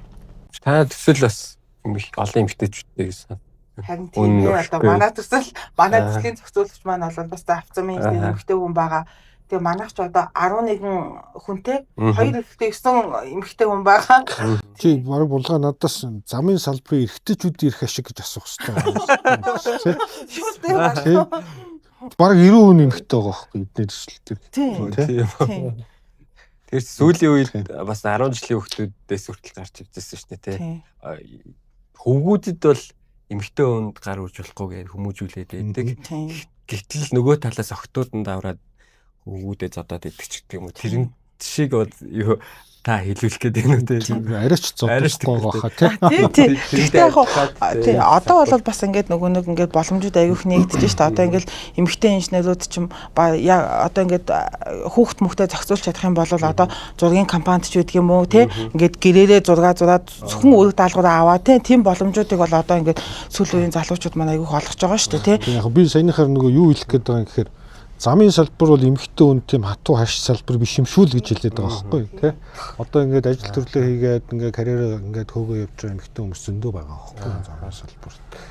газрын дарга гэдэг чи одоо замын инженер мэрэгчлээ хүний хувьд бол баг хамгийн дээд албан тушаал хамгийн дээд албан тушаал тийм болохоор яг зүгээр замын мэрэгжил сонгох гэж байгаа эмэгтэй охтууд энэ төр байх юм бол те ингээд энэ карьер явдгун гисэн шүүч гэдэг юм уу замын салбар угаасаа хүнд хэцүү эмэгтэй хүнд одоо тохиромж муутай ч гэдэг юм уу талаас нь бас битээ хараад л гэж байна. Яг хүндлэлтэй хөдөөмөртэй ажиллах шаардлага үүсдэг. Гэхдээ карьер өсөлтийн хувьд энэ ялгаагүй л байгаа байхгүй сайн шинээс харахад. Тэгээ хөдөө ажиллах гэсэндээ нөхцөл бас сайжирсан шүү дээ. Тийм шүү дээ. Хайцангуй сайжирсан шүү дээ. Одоо бол тийм. Одоо гэрмэрт амьдрал тэгээ шорон дотор яваад идэг үе бол өнгөрсөн шүү дээ. Тэгэхээр ер нь яг ингээд нөгөө нэг ажиллах яг чиг баримжаагаал зүү болчих юм бол тэгэл боломжтой шүү дээ. Эмхтэй хүн эмхтэй гэлтгүй ер нь бол аль чиглэлээр замын салбарт ороод тий. За нимкэд баярлалаа гоё. Гамбалтахтай гэсэн баярлалаа. Тий нэг талаараас манай подкастны мэрэгчлээ сурчлах зорилготой тий. За фидик хэнийг илүү хамгаалдаг вэ гэсэн ерөнхий асуултанд ор тий. Фидик нь аль талыг илүү тэнцвэржүүлдэг гэрээ гэж үздэг вэ гэхээр үндсэн хоёр тал нь шүү дээ тий. Захиалагч уу, гүйцэтгэгч үү гэдэг дээр. Фидик хоёуланг л хамгаалж байгаа. Тэгээ аль нэг нь илүү дутуу гэсэн юм байхгүй. Захиалагчийг одоо юу гэдэг вэ? Захиалагчийн өнцгөөс харах юм бол тийм ээ. Тухайн одоо захиалагчийг хугацаа алдуулахгүй байх. Тэгээ илүү дутуу зардал гаргуулахгүй байх. Гүйцэтгэгчээ зөв сонгож, зөв гүйцэтгэгчтэйгээ харилцах тийм. Энэ талаас нь захиалагчийг хамгаалчихж байгаа байхгүй. Гүйцэтгэгчийн хувьд болохоор захиалагч мөнгө өгөхгүй байх. Тийм үү? Байгалийн цаг уурын ямар нэгэн давагдчихгүй хүчин зүйлээс эрсдлүүдээс гүйцэтгэгчийг хамгаалж чинь тийм. Гэрээгээр тохироогүй янз бүрийн нөхцөл байдлаас гүйцэтгэгчийг хамгаалж чинь тийм. Тэгэхээр хоёуланг л хамгаалж байгаа. Аль нэг нь илүү хамгаалсан гэж бол хэлэхгүй. Ягаад фидик өнөөдөр олон улсад ингээ хэрэглэгдээд байгаа нэг гол үндсэн шалтгаан энэ багхгүй. Энэ хоёр талын захиалагч болон гүйцэтгэгч гэдэг хоёр талын эрх зүйн харилцааг яг хамгийн зөв байхаар л гоё тохируулж өгöd байгаа гэр. Аль талд нь одоо хүндрэл үүсэхгүйгээр тий. Одоо жишээ нь юу гэдэг манад бол хэлбэг байдаг юм захиалагч мөнгө төлөхгүй байх асуудал байдаг тийм үү. Улсын төсөвч бай одоо хувийн төслийн зам дээр ч байдаг шүү дээ тийм. Тэгэхээр энэ талаас нь гүйцэтгэгчийг бол гэрээний зүйл залтуудаар аягүй сайн хамгаалж байгаа. Аль ч энэ тохиолдолд одоо гүйцэтгэгч шүүхт гомдлоо гаргадаг юм асуудлаа тавихад бүх процедур нь тодорхой байж байгаа байхгүй. Яаж ингэж тооцох юм? Яавал хугацаанд мөнгө өгөөгүй гэж үзэх юм тийм үү? Өгөөгүй мөнгөний яах юм? Энэ тохиолдолд гүйцэтгэгч ажлаа зогсоож болох юм уу юм уу ч гэдэг юм тийм. Ингээд цогц юм систем тийм. Тэгэхээр аль нэг талыг хамгаалсан гэхээс илүү аль нэг талын эрх ашиг гэхээс илүү энэ барилгын ажил гэдэг төслийг зөв явуулах л бүх зохицуултын гэрээнд байгаа гэсэн. Тэгвэл би дахиад тодруулъя нөгөө хичээл орж явахад л сонсч ирсэн ингээл ороод ирлээ л дээ. Одоо би гүйцэтгэл хийж байгаа. Тэгээд гэрээгээ байгуулахдаа гэрээний үндсэн бүрдлийн нэг нь бол гүйцэтгэлийн баталгаа гэж байгаа шүү дээ. Тэгэхээр нэг талаасаа бол гүйцэтгэлийн баталгаа ингээ байршуулад ингэчээд байдаг. Гэтэл бас сайн хэлсэн шиг захиалагч тал мөнгө өгөхгүй байх эрсдлүүд байгаад байдаг шүү дээ. Одоо Монголын төслүүд дээр бол. Тэгэхээр фидикийн гэрээн дээр санхүүжүүлэлтийн баталгаа гэж бас гаргадаг зүг. Тий. Фидикийн гэрээгээр захиалагчийн санхүүгийн их усрын баталгаа гэж гаргаж болдог. Тэр өсвөл. Тийм ээ. Өсвөл гэдэг нь хаа байхгүй гэж болно. Аваад оруулсан ч болно. Тэгэхээр гүйцэтгэгч үсэх хэрэгтэй гэсэн үг үү? Тэгэхээр энийг тийм гүйцэтгэгч үсэх хэрэгтэй. Гэхдээ их тохиолдолд манай замын жишээн дээр яадаг гэхээр нөгөө санхүүжүүлэгч нь улс байдаг. Тийм ээ? Улсын төсвөө санхүүжүүлдэг. Тэгэхээр энэ байдал дээр үндэслээд улсын төсөв бол харьцангуй найдвартай санхүүжилтийн их усэр байдаг учраас энэ залтыг бол нэх ашигладаг. Гэхдээ энийг ашиглаж болно. Гэрээгээр бол боломжтой. Ихэвчлэн хаана ашигладаг гэхээр одоо хувийн хөрөнгө оруулалттай төслүүд дээр ашиглаж болдог. Ягаад тэгэхээр гүйцэтгэлийн баталгаа гэдэг нэг юм гаргачих чинь тийм үү? За урьдчилан төлбөр авахдаа урьдчилан төлбөрийн баталгаа гаргаад өгч чинь. За хийсэн ажил болгоноос үлдээн барих мөнгөний суутгал гэдэг мөнгө аваад өгдөг. 5% гэдэг шиг тийм. 5% гэдэг шиг. Ингээд өөрөөр хэлбэл гэрээний үргэлжилж байгаа бүх хугацаанд гүйцэтгэгч нэг ойролцоогоор 15 орчим хувийн мөнгө ингээл захиалагчд бариулаад яваад идэх байхгүй юу? Өөрөөр хэлбэл захиалагчийн гүйцэтгэгч ажиллаа хийхгүй алга болчихоос өөрийгөө хамгаалсан залт энэ бол тий. Нөгөө талаасаа хэрвээ захиалагч хугацаанд мөнгө төлбөрөө төлөхгүй бол гүйцэтгэл санхүүжүүлэхгүй бол эсвэл гүйцэтгэгч нь өөрөө ямар нэг байдлаар захиалагч мөнгөгүй болсон санхүүгийн одоо хүндрэлд орсон гэдгийг алтан болон алдан бус журмаар олж мэдсэн тохиолдолд ажлаа зогсоогоод баталгаа шаардах хэрэг үүсчдэг байхгүй. Тийм боломжтой манай гэрээгээр. Харамсалтай нь манайх нөгөө фидикийн гэрээг бүрэн ашиглахгүй байгаа болохоор энэ залтыг ашигладаг. Ялангуяа одоо энэ уул уурхайн төслүүд төр манай гүйцэтгэгч компаниуд их олноороо их хүндрэлтэй байдалд ордог шүү дээ, гүйцэжээд орчдөг. Нөгөө мөнгө нь байгаа ч юм уу, гүрч юм уу бөө тэ. Мөнгө өгдөггүй.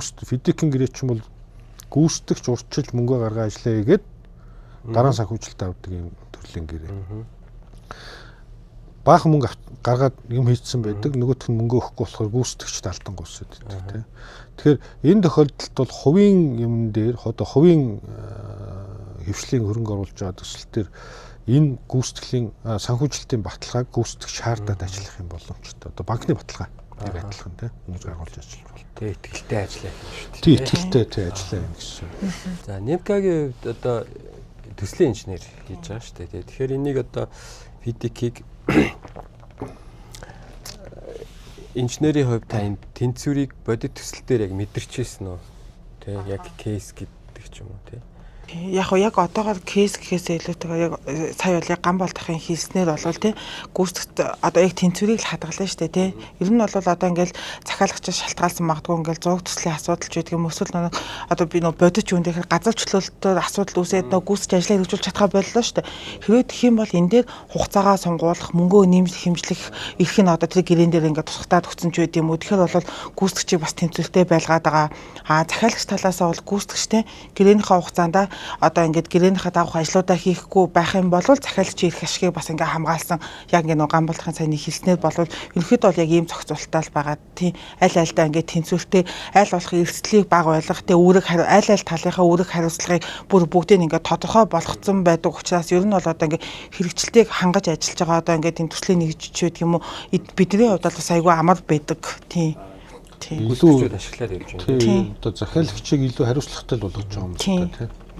Тэгээд одоо жишээ нь захиалагч одоо магадгүй улсын төсөвдөр бол яг сүүлд нь сангийн яамны журам гараал нөө төлөх хугацаа гэж гарсан баха. Фидиктэй бол ерөөсөө одоо нөгөө нэг хүсэлт төгснөөс хойш тэд хоногийн дотор төлөх ёстой гэсэн хугацаанууд нь бүгд ингээд тодорхой байж идэг тий. Тий сая одоо энэ оны жишээ шүү дээ тий. Сая нэг улсын төсөв тасарч ийн гэдэг оны бөксөр орон нутгийн санхүүжилтээ улсын төсвийн санхүүжилтээ зарим ажлууч ингээ мөнгөгүй таг зогсчихж байгаа байхгүй.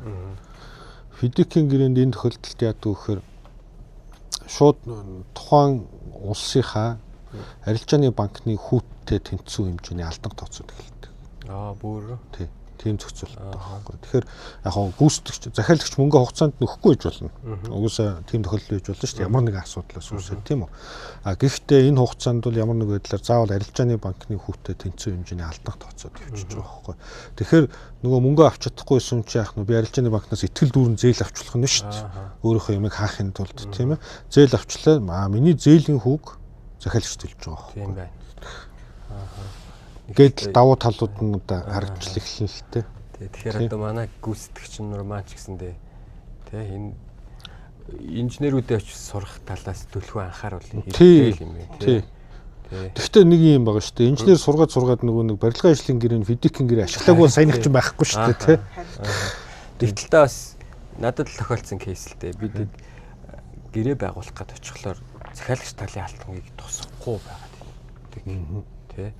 Дахиад орон нутгийн хөгжлийн сан гэдэг чинь бол гайгүй л мөнгөтэй л сан байгаадах шиг байдаг гэсэн. 25 оны хувьд бол мөнгөгүйгээд одоо мөнгийг манд багаар цуруулсаар хаал тэр хооронд чинь бас инфляц ч гэдэг юм уу, хүүч гэдэг юм уу алдагдлаа хүлээгээл явж байгаа. Тийм. Одоо манад ашиглаад байгаа яг ялангуяа орон нутгийн улсын төсвийн хөрөнгө оруулалтын юм дээр ашиглаад байгаа гэрээнүүд чинь фидик биш шүү дээ, тийм ээ. Яг биш нь цаашаа зүгээр манай фидикийг ингээд жижигрүүлээд аваад ашиглаж байгаа байхгүй. Тэгэхээр фидик биш болчихж байгаа угаасаа тий. Фидикээс нэг үг өгүүлбэр өөрчлөлт фидик биш болдог. Тэгэхээр ямар нэг байдлаар бид нар FIDIC-ийн гэрээ ашигланаа гэд одоо бодлогын хэмжээнд шийдвэрээ гаргаад гэрээгээ байгуулахдаа хоёулаа FIDIC-ийн гэрээний 2017 оны улаан номорч гэдэг юм гэрээгээ байгуулна гэсэн тохиолдолд саяны залч бүгд байж байгаа. Тэгэхээр эн чинь гүйцэтгэгчийг бас нэг тодорхой хэмжээгээр хамгаалах хэрэгтэй шүү дээ. Тэ? Хэрвээ бид нар дандаа ийм байдлаар яваад санхүүжилт нь удаад байх юм бол гүйцэтгэгч байгууллага өсөд дэвчихгүй. Тэ? Алдагдлалд орно. Хугацаа сунна. Эн чинь буцаад захиалагчд өөрсдөд нь хэцүү болчихж байгаа байхгүй ажиллаад дуусгах чадахгүй. Тэгэхээр яг ийм мөнгөнд үнэ өөрчлөгдөхгүй хугацаа сунаад байхад гүйцэтгэгч хаанаас алдагдлаа гаргаж авах вэ? Ажлын тоо хэмжээнээс л гаргана шүү дээ. Тийм биз дээ. Тийм. Тэгэхээр чи нөгөө чанар мандрын тухай асуудал яригдал эхэлнэ тийм ээ. Тэгэхээр эн чинь ингээд захиалагчийг өөрийн эрсдэлтэй байдал буцаага оруулчихж байгаа байхгүй. Эргүүлээ бас гүйцэтгэгч компани гэсэндээ туслаа авч байгаа шүү дээ. Тэгээл туслан ерхий гүйцэтгэгч эдрийн хооронд зодоо үсээд л. Тийм тэгээл нэг мөнгө төлөхгүй байна гэдэг асуудал үсээл. Тэгээл сүүлийн үед чинь Facebook гэж байгаа шүү дээ. Тэгэл бас одоо ингэж байгаа шүү дээ. Одоо ингээл замынхныг одоо ингээл мөнгө төгрөг ингээл амар олоод алдаг малдаг гэж байгаа шүү дээ тий. Одоо тэгж яриад байдаг мөртлөө яг алж байгаа мó гэхээр одоо ингээд баг компаниуд ингээд шинжилгээ яваад шүү дээ тий. Ингээд ийм том компаниуд нь одоо дампуураа тий ингээд эн чинь бас ингээд одоо том хэмжээний үндэсний компани бий болж чадахгүй байгаагийн нэг шалтгаан багхгүй юу тий. Одоо ингээл тендерт орё гээл тэнгуч чинь нэг 10 тэрбум төгрөгийн сүүлийн 3 жилийн борлуулалтын орлого нь 10 дунд чинь тийм 10 тэрбумтай компани хичээл эхнээсээ ингээд сөхрөөл эхэлж байгаа байхгүй. Энд чи яаж ийн вөхөр санхүүжилттэй хугацаанд нь олгохгүй тий. Энтэй айгу том холбогдолтой бүр ингээд хаагаа ташлагдсан. Тийм туслаа ичдэг. Зөв. За Монголд одоо FIDIC-ийн гэрээг тогтмол хэрэгжүүлэхэд яг дутагдж байгаа зүйл юу байна? Одоо тухайлаад яах юм бол мэдлэг үү, соёл юм уу, зориг юм уу гэдэг дээр та хоёр юу гэж бодож байна? Чи юу гэж бодож байна? Одоо яг үнийг хэлэхэд одоо эхлээд бол яг нэг мэдлэг жоохон дутуу байгаа ах гэж бодож байна. Тэгэхээр нөгөө нэг одоо бүх хүнийг одоо ингээд мэдлэгтэй ч юм уу тийм байлгахын тулд эхлээд одоо миний бодлоор FIDIC-ийн гэрээний ингээд бүх номнуудыг ингээд яг ингээд юу гаргаад зардал гаргаад ингээд олчуулах хэрэгтэй баг. Одоо ингээд манай дээр одоо ингээд хятад гүйцэтгэл олж байгаа шүү дээ. Хятад ингээд бүх номоо бүгдийг ингээд хятад олчуулахдаа бүгдийг ингээд барай авч байгаа байхгүй тий. Яг тэрний шиг одоо жишээ нь яг хэрэгжүүлэхийн тулд бүх хүнд мэдлэгтэй болгохын тулд бүх номнуудыгаа бүгднийг ингээ олчуулъя тий ядаж эхлээд тий тэгээд тэрнийхэн дараа одоо яадгийн таниулсныхаа дараа одоо үнэхээр одоо ингээ хэрэгтэй FIDIC-ийн гэрээ хэрэгтэй юм байна гэдэг хүн болгон ойлгож эхлэх юм бол цаашлаад одоо энийг ингэж одоо ингээд бүх ингээд барилгын ажилдаа тий гэдгийг одоо дэд бүтцийн салбарын барилгын ажилдаа ашиглая гэдгийг бол хүн болгон дэмжээ тий ингэж ийм соёлыг бас түгээх болов гэж юу н бодож байна. Сая тэнцвэрийнхээ давуу талыг бас ашиглаад байгаа гэж байгаа шүү дээ. Тийм. Тэр тэнцвэртэй байдал гэдгийг ойлгочулууг нь тий яг тэр гэрээндээс болохоор ерөөсөө хүсэл зоригийн асуудал байгаа байхгүй. Хүсэл зориг эхлээд хүсэх хэрэгтэй тийм үү? Ойлгохын хувьд бол би бол нэлээд хэмжээнд одоо ойлгоцгоцсон гэж бодоод байгаа. Хүсэл зоригийн асуудал. Сургалтын ачаар ойлгоцсон гэсэн үг тийм. За тийм талч байгаа бах тий. Хүсэл зоригийн асуудал байхгүй. Тэгээ яг хүмүүс ингэж ихэрдэг FIDIC-ийн гэрээг Монгол улсад одоо айгүй тохиромжгүй хэд нүсэр тийм үү? Айгүй хэцүү хэрэглэхэд хэцүү гэдэг үнэн. Гэхдээ FIDIC-ийн гэрээ чинь ганцхан улаан ном биш байхгүй. Ногоон ингээ хэлбэршүүлсэн жижиг ажил юм байна те. Улаан, шармаар энэ төр гэдэг эн чинь барилгын ажлын том жижиг мэжигтэй өөрийнх нь шин чанараас хамаарат айгүй олон төрлийн гэрээ шүү дээ. Маш олон төрлийн гэрээ байгаа. Тэгэхээр энэ болгоныг аваад ашиглах боломжтой байхгүй. Нэг талаасаа. Нөгөө талаасаа Монгол улсад тохиромжгүй юм бол тийм ээ. Олон улсын төслүүд дээр яг ашиглаж болоод шүү дээ тийм болж байгаа. Одоо Азийн хөгжлийн банк гэдэг чинь 1997-8 оны дархны замын төсөл те анх эхлэхэд хэрэгэлсэн. Тэгээ түүнээс хойш Азийн хөгжлийн банкны бүх төслүүд тасралтгүй хэрэгжилж байна те. Дэлхийн банкны бүх төслүүд хэрэгжилж байна. Одоо Кувейтийн санч гэдэг юм уу те. Энэ тентгийн Эксим банк, Хятадын Эксим банк, Солонгосын Эксим банк бүгдээрээ л FIDIC-ийг Монголд хэрэгжилж байгаа. Төслүүд нь дуусаад байна тийм үү? Яваад шүү дээ. Тэгэхээр эн чинь болоод байгаа. Амжилттай хэрэгжиж байна тийм. Тэгээ яхаараа эднийх хэрэглэхээр болоод улсын зүг хэрэглэхээр болох болчихдөг юм тийм. Энд яг л адилхан л ажил хийж байгаа шүү дээ. Тэгээ хүсэл зоригийн асуудал. Хүсэл зоригийн асуудал. Тэгээ соёлын хувьд тэгвэл нөлөө байна уу гэж үзэж байна уу? Соёлын хувьд нөлөө байлгүй яхаа. Одоо замын салбар харьцангуй их онцлог шүү. Тэ одоо 90 оноос анх хэрэглээд эхэлсэн гэдэг утгаараа одоо замын хаач очоод замын ямар ч хүнтэй уулзаад зөвлөх баг гэж ярихад бүгд мэдчихээн тийм үү? Юу хийдیں, яадیں, энэ дотор тэдний инженер байдیں те.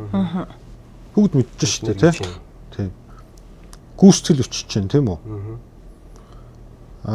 Янз бүрийн сертификатууд гарч чинь те. Магадгүй ажил бичиж чинь. Бүгд ойлгож шүү дээ. Энд чинь өөрөөр хэлбэл бид нар энэ соёлыг фидикийн гэрээний соёлыг аль хэдийн авцсан улсууд байхгүй. Энэ мэдлэг биднэрт байгаад дээ шүү дээ. Харамсалтай нь тэрийг бид нар фидикээс авснаас ангүйсд ойлгоогүй. Тийм байсан л юм шиг те. Тийм. Нэг яг хэлдэг шиг мэдлэгийн асуудал, мэдээлэлч гэх юмаас тий. Одоо манай гэрээ улсын төсөв, орон нутгийн төсөв төр байгаа гэрээний маш олон ойлголтууд бүгдээ л фидикийн гэрээний ойлголтууд. Түрүүний ярьсан гүйцэтгэлийн баталгаа гаргах. Тийм үү? Санхүүжүүлэх хугацаа ч гэдэг юм уу те. Инженер тэргээд одоо гүйцэтгэл гаргах тэргээл зөндөө олон ойлголтууд байна шүү дээ. Энэ чинь угаасаа фидикийн гэрээний ойлголтууд байхгүй. Тэгэхээр манай замын салбар бол фидикийн гэрээний соёл бол би бол нэг 40-50% нэвтэрсэн гэж хэлнэ. Одоо энийг гүйцээгээд ном журмынхын дагуу яг сайхан хэрэглэтэл тийм болох хэрэгтэй. Окей. Нэмка бас дахиад асуухад хоёул чинь оюутлагын төсөл дээр ажиллаж илээ ш нэг төсөл. Тэгсэн. Энэ болохоор захиалагчийн хэлтийн инженер. Superintendent хийжсэн тий. Тэгсэн тий. Supervisor ч биш шүү дээ. Би болохоор гүйцэтгэгч ажиллаж байсан. Гэхдээ бас л тухайн үед чинь жоохон л байсан. Тэр төслийн гэрээ нь одоо фидик байсан уу? Би бол мэдэхгүй байгаа хгүй яагаад гэвэл ажилчтайгаа зөв бетоноо цутгаал явьсан юм гэрээтэй мантаал байсан л та. Яг тэр төслийн гэрээг болвол одоо би яг захиалагчийн төлөв суперинтендент байсан ч гэсэн тэр чинь нөгөө нэг гэрээ чинь бол яг оюутлага өөрийнх нь ингээд нөгөө нууцын юутай байдаг учраас яг ямар хэлбэрийн гэрээ байсныг нь бол би бас яг сайн мэдэхгүй байна. Тэгтээ бол ер нь бол тэр фидиктэй маш ер нь фидикийн гэрээч байсан байж магадгүй. Тэгтээ маш ойролцоо яг дүрм журмаар хэрэгжижсэн шүү дээ тий. Ер нь бол тэгээд зөвлөхөр нь бол одоо манай алтаа өргөлөх маань байсан шүү дээ тий. Тэгээд ер нь бол одоо тухайн төсөл төр бол одоо тэр инженерийн үүрэг буюу зөвлөх багийн үүрэг ямар амар чухал оролцоотой вэ? Фидикийн гэрээн дээр одоо инженер яг ямар үүргүүдийг хүлээсэн байдаг вэ гэдгийг бол одоо би захиалагчийн хувьд одоо чи одоо гүйцэтгэгчийн хувьд бол тэр хүнээс маш их юм сурсан шүү дээ. Хоёулаа бол тий одоо ингээд би яг бүх юмыг бол яг фидикийн гэрээний дагуу тэр хүн тэнд ингээд зохицуулаад ингээд аваа явдаг байсан. Одоо бол жишээ нь ингэдэг шүү дээ. Одоо бусад үндэлч гэдэг юм нэг ямар нэг асуудал гарлаа тийм асуудлаа ингээд нэг альбан ёсоор мэдээлэл гаргадаггүй ч гэдэг юм уу тийм тэгээд ингээд альбан бичгээр ярихгүй зүгээр амаараа ярьж байгаа за тэгчээ гэл гурлаа хоорондоо тохирчоод ингээд салангууд нөгөөх нь яг болох ч юм уу болохгүй ч юм уу тийм тэгэхгүй тухайн тэр төсөл дээр болол тэгдэг байсан шүү дээ альбан асуудал гарлаа инженерлөө өсөлтөө өглөө инженер ингэж шийдвэрлэлээ гэд буцаагаад гүйцэтгэгчд мэдээлэлээ өглөө хувийг нь захиалагчд өглөө тийм тэгэл ингээд асуудлууд ингээд ямар нэг асуудалгүй ингээд хэрэгжиж явдаг тий. Өглөө болгоны хуралдаа хийгээл тий. Нэг холболтын зураг зурлаа гэхэд л нэг шалгуулж агаад 2 3 буцаад алтаа аппрув гэсэн тамга даруулж байгаа хэрэгэлдэг байсан. Тий. Тэр чинь бол одоо л манай энэ улсын төсөвтэй заримдаа нь хэрэгждэггүй шүү дээ. Ер нь бол зурагч нь инженер наривчлсан зураг төсөл гэж байгаа тий. Тэгээд тэр чинь бол одоо ингээл нөгөө нэг юундаа одоо геодезн бол ингээл айгуут ингээл том масштабтай ингээл хийцэн зурнууд байгаа шүү дээ тий. Тэрийг ингээл олж ирэл гүйцэтгэж өөртөө хэмжилт хийгээл тий 20 метрт ингээл хэмжилт хийгээл өөртөө ажлын зураг боловсруулдаг тий. Тэгээд тэр ажлын зураг дээр гасан тоо хэмжээ наривчлсан зургийн тоо хэмжээнд хоорондоо яаж ийн тий одоо зөрүү байна уу тий болох нь үгүй тэрийг бол яг ингээд нэг инженер ингээд зохицуулаад ингээд явдаг шүү дээ тий.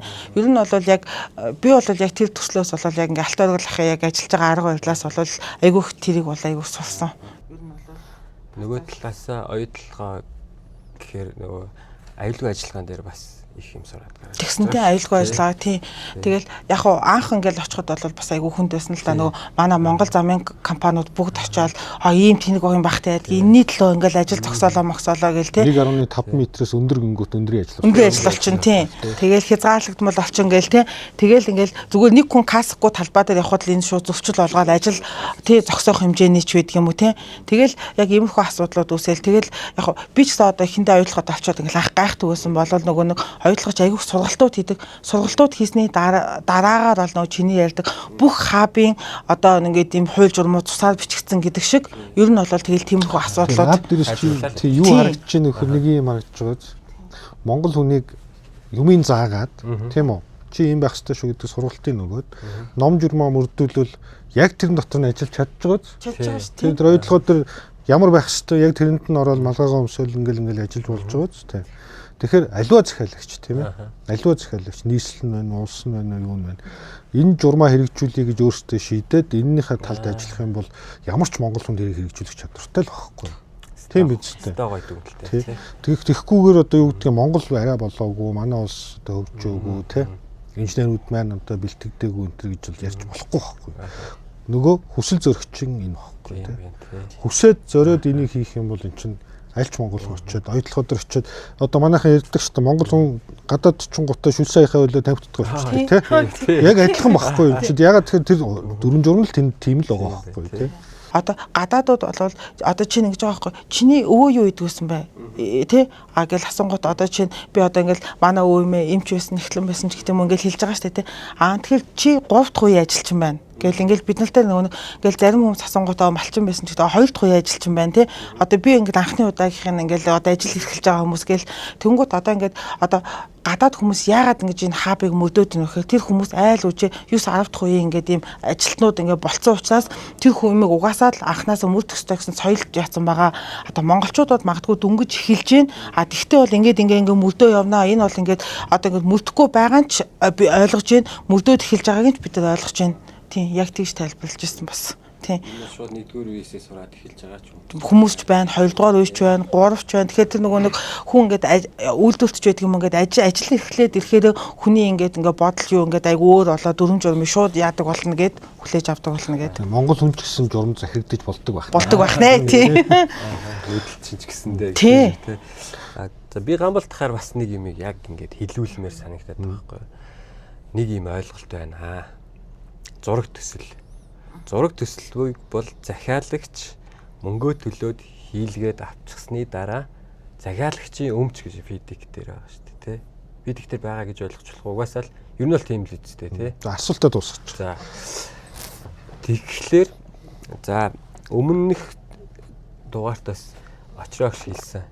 Яам тамгын газрын захиалагтай ажиллавал ингээд болж юм. Яагаад гэвэл хянж байгаа тал нь гэсэн өөртөө ингээд бүгдээр л мэрэгжлийн хүмүүс байгаа гэдэг утгаар гэтэл энэ зам бариулж байгаа талууд чинь зөндөө олон орон нутгууд байгаа. Тэнд яг мэрэгчлээ манай салбарын ч байт юм уу эсвэл бүр civil инженерийн хүрээнд ч хүмүүс дутагдaltaй байгаа шүү дээ. Тэгэхээр юм л бол нөгөө зохиогч одуудаа л ингээд иддэг. Тэрийг ингээл өөрчлүүлээ яа гээ дүгнэлт хүртэл авъя гэдэг. Энэ талаар бас та яг зураг хийлгэсэн бол захиалагчийн өмч юмаа гэдэг дээр та бас гоё ойлголт өгөөч. Захиалагч нарт тий за магадгүй олон нийтэд байд юм уу гүйцэтгэгч компаниуч бас яг сайн ойлгоогүй ч байгаач магадгүй. Тий наад чих айгүй чухал асуулт. Энэтэй холбоотой би нэг хоёр багц юм яри тий. Хоёул холбогдолтой л. Нэгдүгээр нь бол захиалагч ингээд захиалаад зураг хийлгүүлж байгаа нэг асуудал тийм үү? Тий. За нөгөөх нь бол захиалагчд байгаа зургаар гүйцэтгүүлж байгаа нэг асуудал шүү дээ тий. За тэгэхээр эхнийхийг нь эхлээд ярий тий. Манайхан зургийн гэрээн дээр зураг захиалан хийлгэх гэрээн дээр нэг юм орхиод байгаа байхгүй юу? Ажлын даалгавар дээр тий тоор дээр гэсэн үг шүү дээ. За мэдээж тийм А-цэгээс Б-цэг рүү хүртэл ийм зам зураад мураад тэдэн хувь монгол хэл дээр хийгээд тийм үү? Ингээд ажлын тоо хэмжээтэй, зурагтай, тайлбар өчгтэй тий геодезийн дүгнэлттэй, экспертизийн дүгнэлттэй юм өгнө гэж үждэг тийм үү? Энэ дунд нэг юм орхиод байгаа байхгүй юу? Автор ирэхээ зохиогч ирэхээ шилжүүлнэ. Гэж заахгүй байгаа байхгүй юу? Зах ёстой байна шүү дээ. Тэгжээж одоо зурагч нь нөгөө яг зураг бол миний өмчлөлтөө. Гэхдээ автор ирэх нь надад шилжиж ирж байгаа байхгүй юу? Тийм ээ. Ингэж бичдэг болох юм бол одоо энэ зураг бүрэн өөрчлөх хэрэг нь надад тамт ирлээ. Өөрчлөлтөө ирэх нь тийм ээ. Тэр ихгүй байгаа юм. Тийм зохиогч автор ирэхээ бид нар аваагүй нэгдүгээрт. За ингээгүйгээс болоод манай улсын хуулийн зохицуулалтын хүрээнд зохиогч ирэх нь нөгөө зураг хийсэн компанид байгаад байгаа учраас аливаа өөрчлөлтийг зургийн компаниас асуух болоод байна тийм ээ. Тий. За энэ хэрвээ энэ зурган дээр огт өөрчлөлт ордгоо ийм байсан бол окей ингэ болж байгаа байхгүй. Одоо олон улсад яагаад вэ нөхөр энэ хэцүү тогтолцоог ашиглахгүй байгаа байхгүй. Тэгээ би захиалагч зураг хийлгээд авцсан энэ миний өвч тий. За одоо хоёул хоёр дахь асуудал руу гурлаа тий. Хоёр дахь асуудал руугаа. За энэ байгаа зургаар гүйцэтгэгч зам барих гэж байна тий. За мэдээж инженерийн ажил юм чинь өөрчлөлт гарч таарна. Өөрчлөлт гарч таарна тийм үү. За энэ өөрчлөлтийг хэн хийх вэ гэдэг асуудал байгаа байхгүй. Хэн хийх вэ? За манай хуулиар бол одоо автор хийх гэдэг байгаа тийм. За автор заримдаа ирнэ, заримдаа ирэхгүй, заримдаа зөвшөөрөхгүй тийм үү. Заримдаа автор байхгүй болцсон байна тийм. Хууль итгэдэг тийм тохиол байдаг шүү дээ тийм. Байхгүй болцсон. Тэгэхээр энэ олон энэ гунжралцсан юмыг фидикээр яаж зохицуулж байгаа гэхээр гүйцэтгэгч зураг хийж байгаа байхгүй. Одоо түрүүн жагамаа хэллээ шүү дээ. Гүйцэтгэлийн зураг гэж бид нар нэрлэдэг тийм. Гүйцэтгэлийн зураг гэж хэлдэг. Захиалагчийн өгж байгаа зураг бол бүрэн төгс юм биш байхгүй. Тэ? Геологийн нөхцлөөс болж өөрчлөгдөж болно. Бид нар ялангуяа физикийн гэрэн дээр бол геологийн нөхцлөөс болж зурагт өөрчлөлт орох асуудлыг гүйцэтгэгчийн эрсдэлд оруулдаг. Ягаад тэгэхээр хичнээн сайн геолог хийсэн байлаа гэд тэ нөхцөл өөрчлөгдөж болдог. Бид нар ингээд тодорхой цэгүүд дээр өрөмдөд хийж байгаа. Гэтэл тэрний хооронд юу байгааг таажлаа байхгүй юу юм л тэ. Тэгэхээр гүйцэтгэгч энэ дээр физикийн гэрэн дээр ялангуяа улаан номон дээр улаан ном бол юм шүү дээ. Захиалагчийн боловсруулсан зөвлөлөөр хийгдэх барилгын ажлын гэрээ гэдэг нэртэй. Өөрөөр хэлбэл яг саяны гэрээ байхгүй юу? Зураг аваад ирлээ ингээд хийлээ тийм ээ. Манайхан энийг юу гэж ойлгоод байдаг вэхээр за энэ бол хөдөлтгүй зураг юм аа. За энэний дагуу байна. Гэж ойлгоод байдаг. Гэтэл физикийн гэрээ юу гэж зохицуулдаг вэхээр гүйцэтгэгч өөрт хамаарах ёстой зургуудаа хийнэ гэж. Гүйцэтгэлийн зураг хийнэ. Шаардлагатай бол инженер зааварчилсны дагуу дахиад зураг хийж болно гэж байгаа байхгүй. Тэгээ би одоо нөгөө нэг би яах гэж инженер авч байгаагийн утга учир одоо гарч ирж байна шүү дээ тий. Захиалагч ба. Тий. Захиалагч одоо инженер буюу зөвлөх компани авч байгаа. Зөвлөх компани авч байгаагийн утга учир одоо гарч ирж байгаа байхгүй. Тэгэхээр би нөгөө автор ирэхээ шилжүүлээд авсан зурагтай хүн чи яах нь вэ? Энэ зурган дээр гарч байгаа аливаа өөрчлөлтийг бодит явцаас шалтгаалаад гарч байгаа өөрчлөлтийг гүйцэтгэгч өөрөө зураад, гүйцээж зураад, зөвлөхөр хянуулаад, зөвшөөрлөө аваад тэгээ ажлаа цааш нь хөгжүүлээ явуулж болдог. Тэгэхээр энэ дахиад нэг юм харагдаж байгаа гүйцэтгэгч зураг хийгээд эхэлж байна, тийм үү? Манайхан болохоор одоо бас гайгүй ойлгодог болж эхэлж байна. Физикийн гэрээ ашиглаж байгаа тохиолдолд бид нар яагаад зураг хийх ёстой юм бэ гэж эсрүүцэл гараад иддэг гэсэн байхгүй гүйцэтгэгч, тийм. Бид нар яагаад зураг хийх ёстой юм? Чин зурагтай гэв ёстой юм. Гэтэл бол зураг хийдэг байна шүү дээ. Энэ бүр цаашаа явсаар байгаад ямар асуудал төрж ийн вэхээр ялангуяа энэ томоохон бүтээн байгуулалтын ажил дээр захиалагчийн зураг бол ер нь баг концепцийн маягийн зураг болж өөрч байгаа. Дэлхийн нийтийн хэмжээнд. Захиалагч концепцийн зураг л хийлгэсэн. Бүр детальны хийлгээгүй те өөрчлөгдөх боломжтой зураг гэсэн үг байна шүү дээ. Гүйцэтгэгч өөрөө энэ зургийг гүйцээж зураад концепц нь байж шүү дээ. Одоо манай замын хувьд л юу гэдэг ерөнхийдөө трашин чиглэл байж байна тийм үү? Анхны зургаар гарцсан. Ерөнхий урчлалт тооцсон ажлын тоо хэмжээ гарсан тийм. Энэ дээр гүйцэтгэгч өөрөө детальны гүйцэтгэлийн зургаа хийгээд талбай дээрх өстой 20-20 м-тэй юм уу 50-50 м-тэй хөндлөө огтлоо зураад тийм гүйцэтгэлийн зургаа гаргаад ажлаа баталгаажуулаад инженерээрээ баталгаажуулаад ингээ хийгээ явж байгаа. Бодит амьдрал дээр угаасаа тийм байгаа байхгүй. Тэгэхээр энэ нэг юм зарчим юмыг бүгдээ ойлгоод авбал цаашдаа саяны зургийн асуудал үүсэхгүй байхгүй. Одоо манай дээр яаж юм нөхөр энэ дээр нэг жоох юм болохоор л авторыг дутахгүй болох болчихдог тийм. Хин чи зардал. Тийм зардал хугацаа. Хугацаа гарах гэдэг тийм үү? Гол нь хугацаа гарах гэдэг. Тэгээ нөгөө автор нь зөвшөөрдгүү тийм. Иймэрхүү асуудал байна. Тэгэхээр авторын зохиогчийн эрхийг нэгдүгээрт авах хэрэгтэй байна. Хоёрдугаарт энэ гэрээгээ физикийн гэрээгээ ашиглах юм бол энэ зохицуулчийн дотор байж байгаа. Ягаад тэгэхээр физикийн гэрээгээр ажлын тоо хэмжээ бол урьдчилан тооцсон тоо хэмжээ шүү л гэвчсэн байна. Эцсийн дүн биш. Өөрчлөгдөж болно гэж байгаа байхгүй. Гүйцэтгэлийн зургаар дээшээ доошоо хөдөлж болно. Үн гэдэг бас юунод байдаг шүү дээ. Тий, үн бол яг ерөнхийдөө физикийн гэрээний улаан номны хувьд бол нэг жун бол хөдлөхгүй гэж хатуу зоосон тий. Ажлын тоо хэмжээ бол хөдөлж болно. Уус хөдөлдөг тийм ээ. Одоо чи нэг тооцох юм бол нэг тоо хэмжээ гарна тийм ээ. Чи тооцох юм бол нэг тоо хэмжээ гарна тийм ээ. Би тооцвол бас нэг тоо хэмжээ гарна. Бид гурийн тооцсон тоо хэмжээ 100% мөргөнө гэж байхгүй. Бод гүйцэтгэлээр ч мөрөхгүй те. Ямар програм ашиглаж байгаа. Энэ төр гэдгээс чи шалтгаалan бүх юм хөдлөө явчихж байгаа байхгүй. За одоо ер нь нэвтрүүлэг гэнэ подкаст дуусах тал руугаа хандж байна тий. За тэгэхээр Немкагийн хувьд бол мэдээж бол залуу инженер. Гэхдээ төдийгөөс өдийг хүрэхэд бол тодорхой хэмжээний туршлага хэмжүүлсэн, мэрэгсэн зэргүүд авсан, техникийн ухааны магистр хүний хувьд бол одоо ингээд залуу инженерүүд дөнгөж одоо оюутнууд байгаа шүү дээ, тий. Залуу өөрөөсөө залуу инженерүүд тэгээд шинээр одоо автозамын инженер мэргэжил сонгож байгаа хүүхдүүдэд одоо юу гэж зөвлөмөр нэг сонгох шалтгаан өөр чин зүгээс гэдэг юм тий.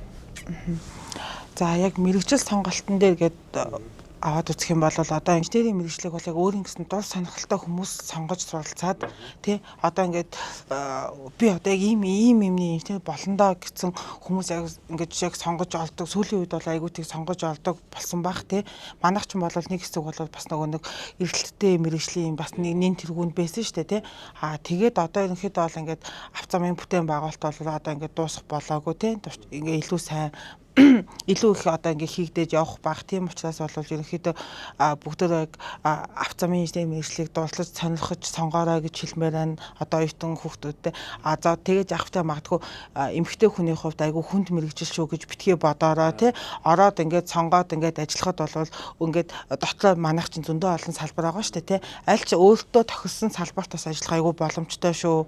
За тэгээд одоо би ч одоо бас залуу үндэ тий. Одоо тэгээ залуу хүмүүс зөвлөгөө өгнө гэхээр яг зүгээр магадгүй ингээд нэг одоо хяналт ч юм уу тий иймэрхүү юм дээр ажиллаж байгаа бол тий өөрсдөө одоо сүүлийн үе тийм биш болсон л хэлээ л тий. Эхлээ одоо бол ингээд өмнө нь бол бас тийм байсан байх. Одоо тэгэхээр хяналтанд ажиллаж байгаа бол тэ өөрийгөө ганцхан хяналтын инженер дарга гэж битгий бодороо магадгүй нэг юм эн чинь болохгүй шүү гэд хэлчихэж байгаа бол дараа нь тэрийгээ ингээд яаж хийхийг бусдад заагаад өгдөг байгаараа тийм тэгээд одоо ингээд бусад хүнээс одоо ингээд зөвлөгөө авлаа гэж бодвол магадгүй би гам болтохаас эн чинь тэгдэж штэ гэж надад хэлээд өгөхөд тэрийг би шууд ашиглахгүйгээр яг тэр хэлсэн юуг ингээд баттгаад ингээд халчаарай тий хэрвээ тэх юм бол тэ илүү ингээд өөрт чинь тогтож суун шүү тий. За тэгээд хамгийн сүүлд нь хэлэхэд бол тий юу ч хийдгүү хүн ямар ч алдаа гаргадаггүй шүү л гэж хэлмээр байна. Алдаатай байна гэж хэлэхээс битгий яагаараа тий юу ч хийгээгүй хүн л алдаагүй гэдэг шүү л гэж хэлмээр байна да. Эсвэл фидик хэрэгжүүлэхэд зориг гэдэг шиг тий зоригтой л байгаараа тий. За гамбалтах одоо өнөөдөр фидикийн талаар залуу инженер за гүйцэтгэгч захиалагч гэдэг энэ гурван оролцогч тал гэх юм уу тий зорцогч талч юу ах вэ? Тэгээ эдгээр одоо субъектүүдэд яг нэг зөвлөгөө гэвэл юу гэж хэлэх вэ? Одоо фидикийг одоо хэрэгжүүлэхийн талаар фидикийн ойлголт талаас нь яг л энийг барьж аваад ингээд ийм учраас фидик хэрэгтэй ч гэдэг юм. Тийм би надад ч айгүй тийм ерөнхий л хариулж таарах гэдэг юм л да. Захиалагч нь ч бай, гүйцэтгэгч нь ч бай, инженер нь ч бай те. Гэрээгээ мөрдөх ёстой.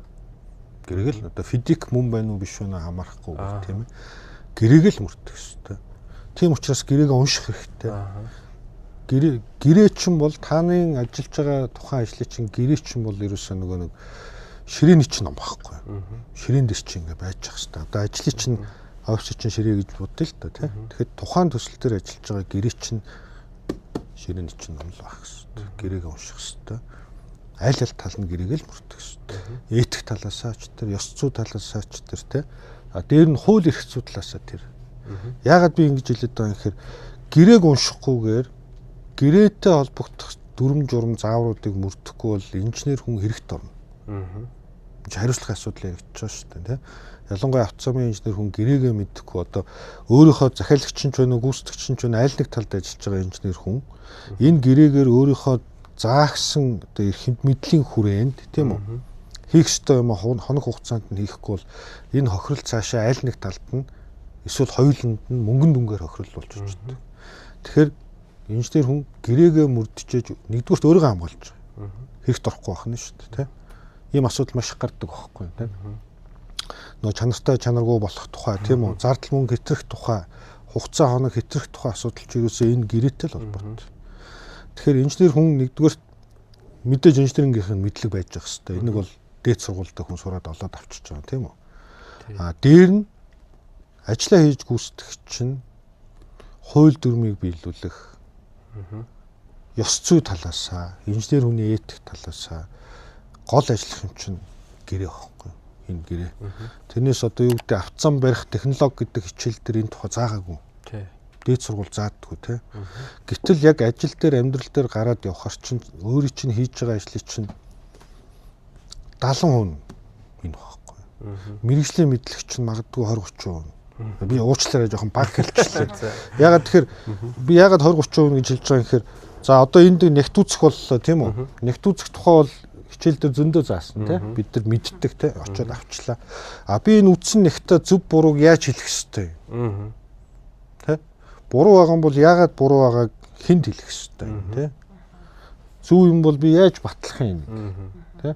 Баталсан бичиг цаас чи яаж үлдэгдэх ёстой? Эн чинь эргээд санхүүгийн асуудал болж байгаа тий. Яаж гаргах вэ? Ямар хугацаанд би гаргаж өгөх ёстой гэдэг чинь процесс чинь дотор явж байгаа байхгүй. Тэгэхээр яг би нөгөө инженерингийн мэдлэгийг нэг доош нь хийж байгаа даа биш. Тэр чухал, айгүй чухал тий. Гэхдээ манайхан энийг за 50-60% ч болъё тий. Манайхан гэрээг 20-30% та мэддэг болоог байгаа. Яагаад гэвэл би энэ ярилцлагын өмнө бас хэлсэн тийм ээ. Гэрээ гэдэг бол одоо инженер хүний хувьд бол гэрээ гэдэг бол захирлын сейфэнд байдаг юм гэж бодоод байдаг байхгүй. Юус үзээгүй. Тэр танилцаагүй. Энэтэй холбоотой захирлууд ч гэсэн би хэлмээр байгаа байхгүй. Гэрээгээ инженерт өг. Инженер чинь ширээний ном байх шүү дээ. За магадгүй тэр том үнийн дүн мөнгөнд дарддаг юм байна. Одоо хүнд мэддэгдмээргүй байгаа бол тийм. Гэрээгээ инженерт өг. Хуулбар. Тэр гэрээ чинь библ байхгүй.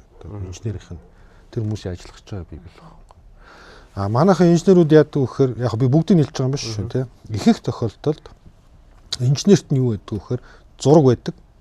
Техник шаардлага байдаг. Тэ? Өөр юм очтгүй байхгүй тий. Гэрээ бол тэр сейфэнд байж байдаг гэдэг. Үзүүлэнгийн маяг юм байна. Тийм биш. Энэ гэрээ бол ширээний чинь ном байх хэвээр. Би анх одоо инженер болоод физикийн гэрээтэй танилцахад ерөөсөө чинь манарсан л юм байсан. Тэгээд миний ширээн дээрээс физикийн гэрээ ерөөсөө салтаа физикийн гэрээ чих одоо тухайн ажлын гэрээ салтгүй байсан. Ягаад тэр би энэ гэрээгээр ажиллаж чадахгүйсэн.